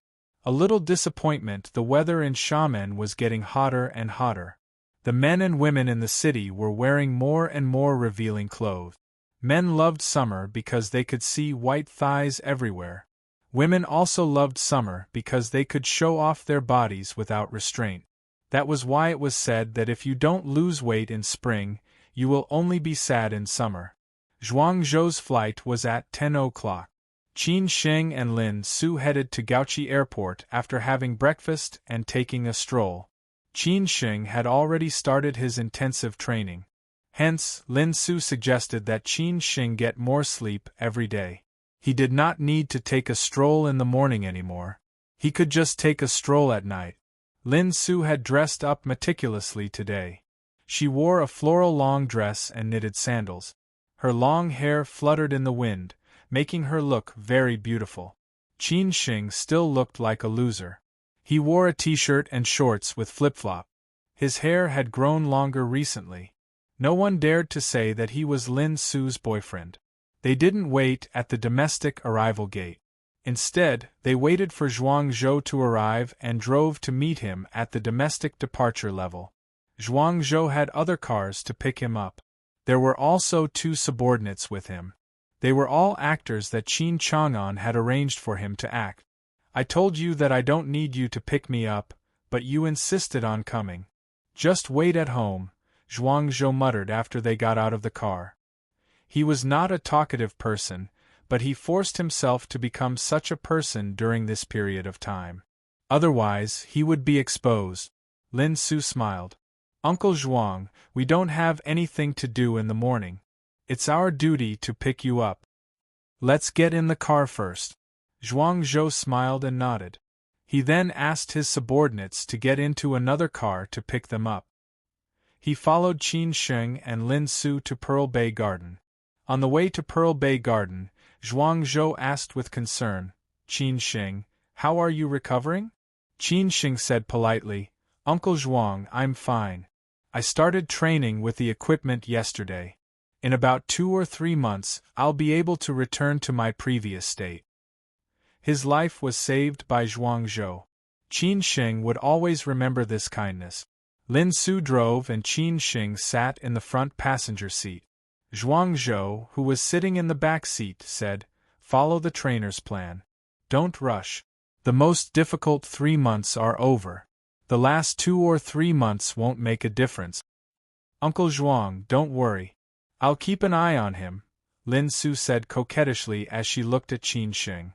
Qin Sheng stroked her hair dotingly, not knowing whether to laugh or cry. Qin Sheng asked casually, Uncle Zhuang, why did you come to Xiamen this time? How many days do you plan to stay here? Zhuang Zhou said in a low voice, I'm mainly here to see you guys. I haven't seen you guys for some time, especially your injury. I don't know how you've recovered. Secondly, I'm here to settle some things on the way. I'm going to Hong Kong the day after tomorrow. Other than visiting Qin Sheng and Lin Su, he really had nothing else to do in Xiamen. After all, he was not a businessman like Qin Chang'an. Lin Su said in surprise, Why are you in such a hurry? I thought you would stay for a few more days. Zhuang Zhou said casually, After I'm done with my work, I'll stay here for 10 days to half a month. He was just declining. Of course, he would not stay in Xiamen for too long. This was Qin Chang'an's arrangement. How's your stay in Xiamen during this period of time? Have you adapted to the environment here? Also, how's your coffee shop? Zhuang Zhou asked with concern. Lin Su smiled and said, It's pretty good. We quite like the city of Xiamen. It's just that it's starting to get popular recently. The business of the coffee shop is not bad. It's just a way to kill time. Zhuang Zhou smiled and said, Yes, stay in Xiamen first. When Qin Sheng's body recovers, you guys can think about it carefully by then, Zhuang Zhou said. When they returned to Pearl Bay Garden, Lin Su started to cook. The dishes were all bought yesterday. For any friend or guest, the best way to treat them was definitely to have a family dinner, let alone Uncle Zhuang. Zhuang Zhou accompanied Qin Sheng to drink tea in the study. Seeing the paper and ink that were thrown everywhere in the study, Zhuang Zhou was very surprised and said, Qin Sheng, did you write all these? Qin Sheng smiled and said, Nothing to kill time. I haven't written for a long time, I'm a little rusty. Zhuang Zhou still had some understanding of calligraphy and had seen quite a number of calligraphy treasures by famous artists. After randomly picking up a few pieces of calligraphy and looking at them, he could not help but feel shocked.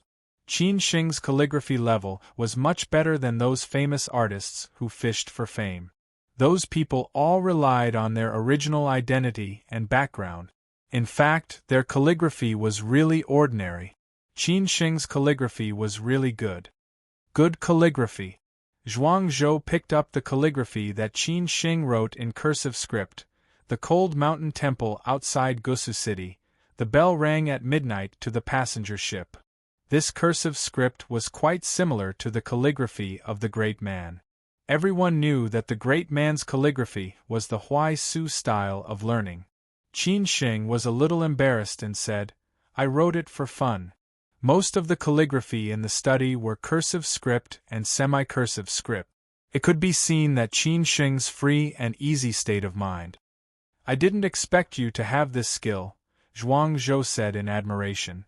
"If those calligraphy masters saw this, they would definitely be shocked." Qin Sheng smiled and explained, "When I was young, I learned from the old master and was thrown to Beilin Museum to practice. If I didn't have some level, it would be really embarrassing. I almost forgot that the old master also wrote good calligraphy. I remember that he was a big shot who loved calligraphy in the capital city in the past." Zhuang Zhou said thoughtfully. At the end of the sentence, he suddenly realized that he almost let it slip. He quickly changed the topic and said, "Qin Sheng, this piece of calligraphy is really good. Just give it to me." This time, Qin Sheng originally planned to inquire about the past of the old master and the Qin family from him when Zhuang Zhou came to shaman this time. After all, when Jiang Xianbang knew the old master had already gone to Zhongnan Mountains. He definitely did not know. Zhuang Zhou and the old master were old friends. He had never seen Zhuang Zhou before, so obviously, he knew the old master's past. "Uncle Zhuang, tell me about my grandfather's past. When I was young, I asked my grandfather, but he did not tell me. Later on, I also did not ask about it." Qin Sheng stared at Zhuang Zhou and said with a smile. Zhuang Zhou was in a bit of a dilemma. It was reasonable for him to tell Qin Sheng about the old master's past. However, if he told Qin Sheng, there might be a loophole and expose Qin Chang'an's identity. However, if he did not tell Qin Sheng, obviously, Qin Sheng would not suspect him. After weighing the pros and cons, Zhuang Zhou said, "About the old master, I have only met him a few times. Most of the time, I heard from my father. He said that the old master is a living god and can see through everything. He has traveled all over the country and made friends with many big shot. He also made many good connections. However, the old master has never done anything for himself. He can be considered as an unworldly master. The last time I saw the old master was 6 years ago in Zhongnan Mountains. My father asked me to look for the old master. At that time, the old master told me about you and asked me to take care of you." After hearing this, Qin Sheng was more or less disappointed. Basically, it was as if he had not said anything. Naturally, he could not let Zhuang Zhou go. He continued to ask, "Uncle Zhuang, then how many years did my grandfather stay in Beijing? I'm not sure about this. After all, I don't have much interaction with the old master. I heard a lot of things from my father," Zhuang Zhou said perfunctorily. Qin Sheng squinted and said, "Uncle Zhuang, then do you know my father or have you seen him?" Zhuang Zhou did not know anything. He still shook his head and said, "To be honest, I have never seen him or heard of him. I didn't know that the old master Qin had a son. If the old master had not told me about you 6 years ago, I would not have known that he had a grandson." Qin Sheng was completely disappointed. He let out a long sigh. It seemed that he really had to go to Beijing City and ask the old master called Chen Changsheng. Not to mention where the old master was, he also did not know if he was alive or not. After all, the old master could be brothers with him. He was probably an old man in his 80s or 90s. Qin Sheng did not get anything out of him. He also did not know whether Zhuang Zhou really did not know or was pretending not to know and was not willing to tell him. Or there was something deeper behind this. Qin Sheng, who was completely disappointed, did not have the mood to ask anything. He chatted with Zhuang Zhou casually about calligraphy. After that, he thought of what had happened last night and told Zhuang Zhou about Du Zhang's matter. He asked Zhuang Zhou if he could think of a way to help. The neighbors were all good people. They had been suffering for half their lives and had been tortured by this man. After Zhuangzhou heard that, he immediately agreed. He actually dared to find trouble with you. Don't worry about this matter. I'll handle it. I'll let you know if there's any news later. Not long after, Lin Su had prepared lunch. She knocked on the door and called Qin Sheng and Zhuangzhou to eat. The lunch was simple and sumptuous. There were 4 dishes and 1 soup, all of which were Lin Su's specialties. Now, apart from those complicated main dishes, she could be said to be a first-class chef. Zhuangzhou praised her for not expecting that the daughter of a rich family could also become a good wife and mother. After lunch, Zhuangzhou left. He knew that Qin Chang'an was in Xiamen. Hence, he went to meet him and told him that Qin Sheng had taken the initiative to ask about him and the old master. Qin Sheng took an afternoon nap. In the afternoon, Lin Su sent him to the rehabilitation center in a tea house on Yuping Mountain. Zhuangzhou met Qin Chang'an. He had not seen Qin Chang'an for some time. Usually, they contacted each other through phone calls. After all, Qin Chang'an had more things to do. Usually, the people he met were some high-ranking officials or big shot. After listening to what Zhuangzhou said, Qin Chang'an said thoughtfully, "You said that he asked you about the old master's past and asked about me?" Zhuangzhou nodded quietly and said, "Yes. But I don't know what he meant, so I didn't reveal any information and just brushed it off. Ordinary people can't understand this guy's thought. I don't know how the old master told him.